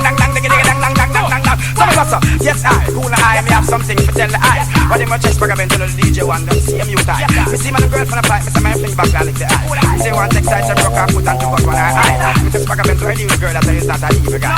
If say from one day, some guy go like them want come kiss the eye. But to the girl, them go like them can't get the eye. Come tell them say I'm a shy guy. You don't know Batman, a play shy guy. Well, Batman, better than the rest, you know. Tougher than the rest, you know. All them a talk, me say that me them can't test, you know. Good, better, best, you know. Never let it rest, you know. Good become better, and the better become best, you know. Better than the rest, you know. Tougher than the rest, you know. All them a talk, me say that me them can't test, you know. Good, better, best, you know. Never let it rest, you know. Good become better, and the better become best, you know. Boy, now come this, so now go live for tomorrow. Lyrics on me have been full of a cat and broke a wheelbarrow. Man, you lose your marrow. Family in a sorrow. Where the music and sing class word and me run a so. Claim say you a lock yourself, but me wouldn't knock you so. Beat some more school, cause get to you, them can't teach you no. Teach you know me have your so. Right you know me rock your so. Right you know I'm talking to the man right in that mirror. We better than the rest, you know. Tougher than the rest, you know. All them a talk, me say that me them can't test, you know. Good, better, best, you know. Never let it rest, you know. Good become better, and the better become best, you know. Better than the rest, you know. Tougher than the rest, you know.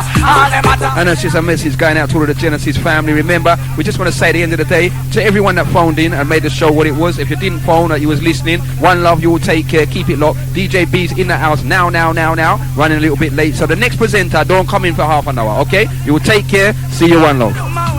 See they get to you, then I am from morning. I feel if the road at the time touch even every day your life will be a gunshot talking. How do they feel? You see they get to you, them a clean them steal. And Babylon a run car, them still gon' feel. Well listen how the DJ the truth a reveal. Me better than the rest, you know. Tougher than the rest, you know. All them attack me say I mean them can't test, you know. Good better best, you know. Never let it rest, you know. Good become better and the better become best, you know. Better than the rest, you know. Tougher than the rest. I know, you see, that's what we don't, because we don't care.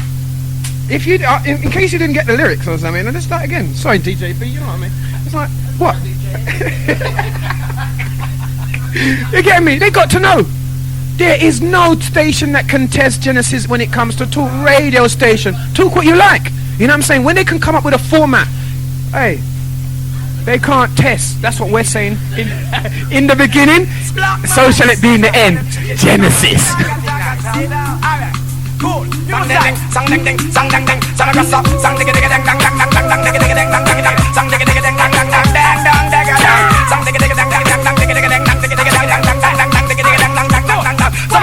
Yes, I, cool I, me have something to tell the eye. But in my chest, bag of the DJ one, don't see a mute eye. Me see my girl from the pipe, me see my fling back, I like the eye. Say one text, I say broke off, put on to cut one eye. Me just bag of the radio girl, that is not a evil guy.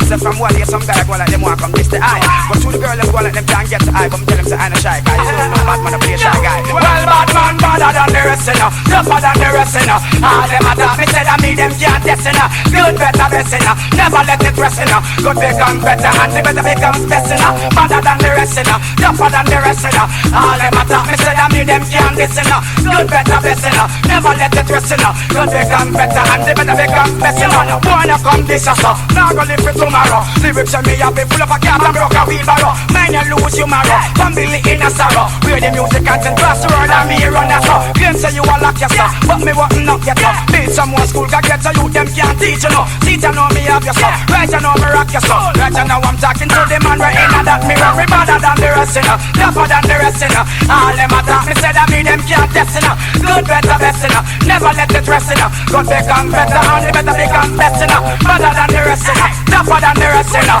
All them a talk, me say I me them can't test, you know. Good, better, best, you know. Never let it rest, you know. Good become better, and the better become. Well, all the shot them right about some, they get to me, I blame you know. Every day another shot, or youth get shot for you. Well, you know mistake, well, get your youth and yam color low. River can't sing me up, you ask them now. Well, if I do mountain, see they get to you, then yam from morning. I feel leave the road as the time touch. Even every day your life will be a gunshot. Fucking how do they feel? You see they get to you, them a clean them steel. And Babylon a run cause them still gon' feel. Well listen how the DJ the truth a reveal. Me better than the rest, you know. Tougher than the rest, you know. All them attack me say I mean them can't test, you know. Good better best, you know. Never let it rest, you know. Good become better and the better become less, you know. Better than the rest, you know. Tougher than the rest, you know. All them attack me say I mean them can't test, you know. Good better best, you know. Never let it rest, you know. Hey, good, cool. Yes, the eye, cool eye. Me have something to tell the eye. Just the day me text back again. The same DJ, my virgin eye. See my girlfriend a fight, me say cool, don't let the girl eye. The mind, the back way up near hand and lick eye. Shoot you eye. He broke up and broke her hand and took out eye left eye. He say why this girl like that and he's not a evil guy. He say from one day some guy go let them want decide, but you the girl them can't get to eye. So you the eye no be a shy guy. Bad man better than the rest, you know. Tougher than the rest, you know. All them attack me say I mean them can't test, you know. Good better best, you know. Never let it rest, you know. Good better and the better than the rest, you know. Tougher than the rest, you know. All them attack me say I mean them can't test, you know. Good better best.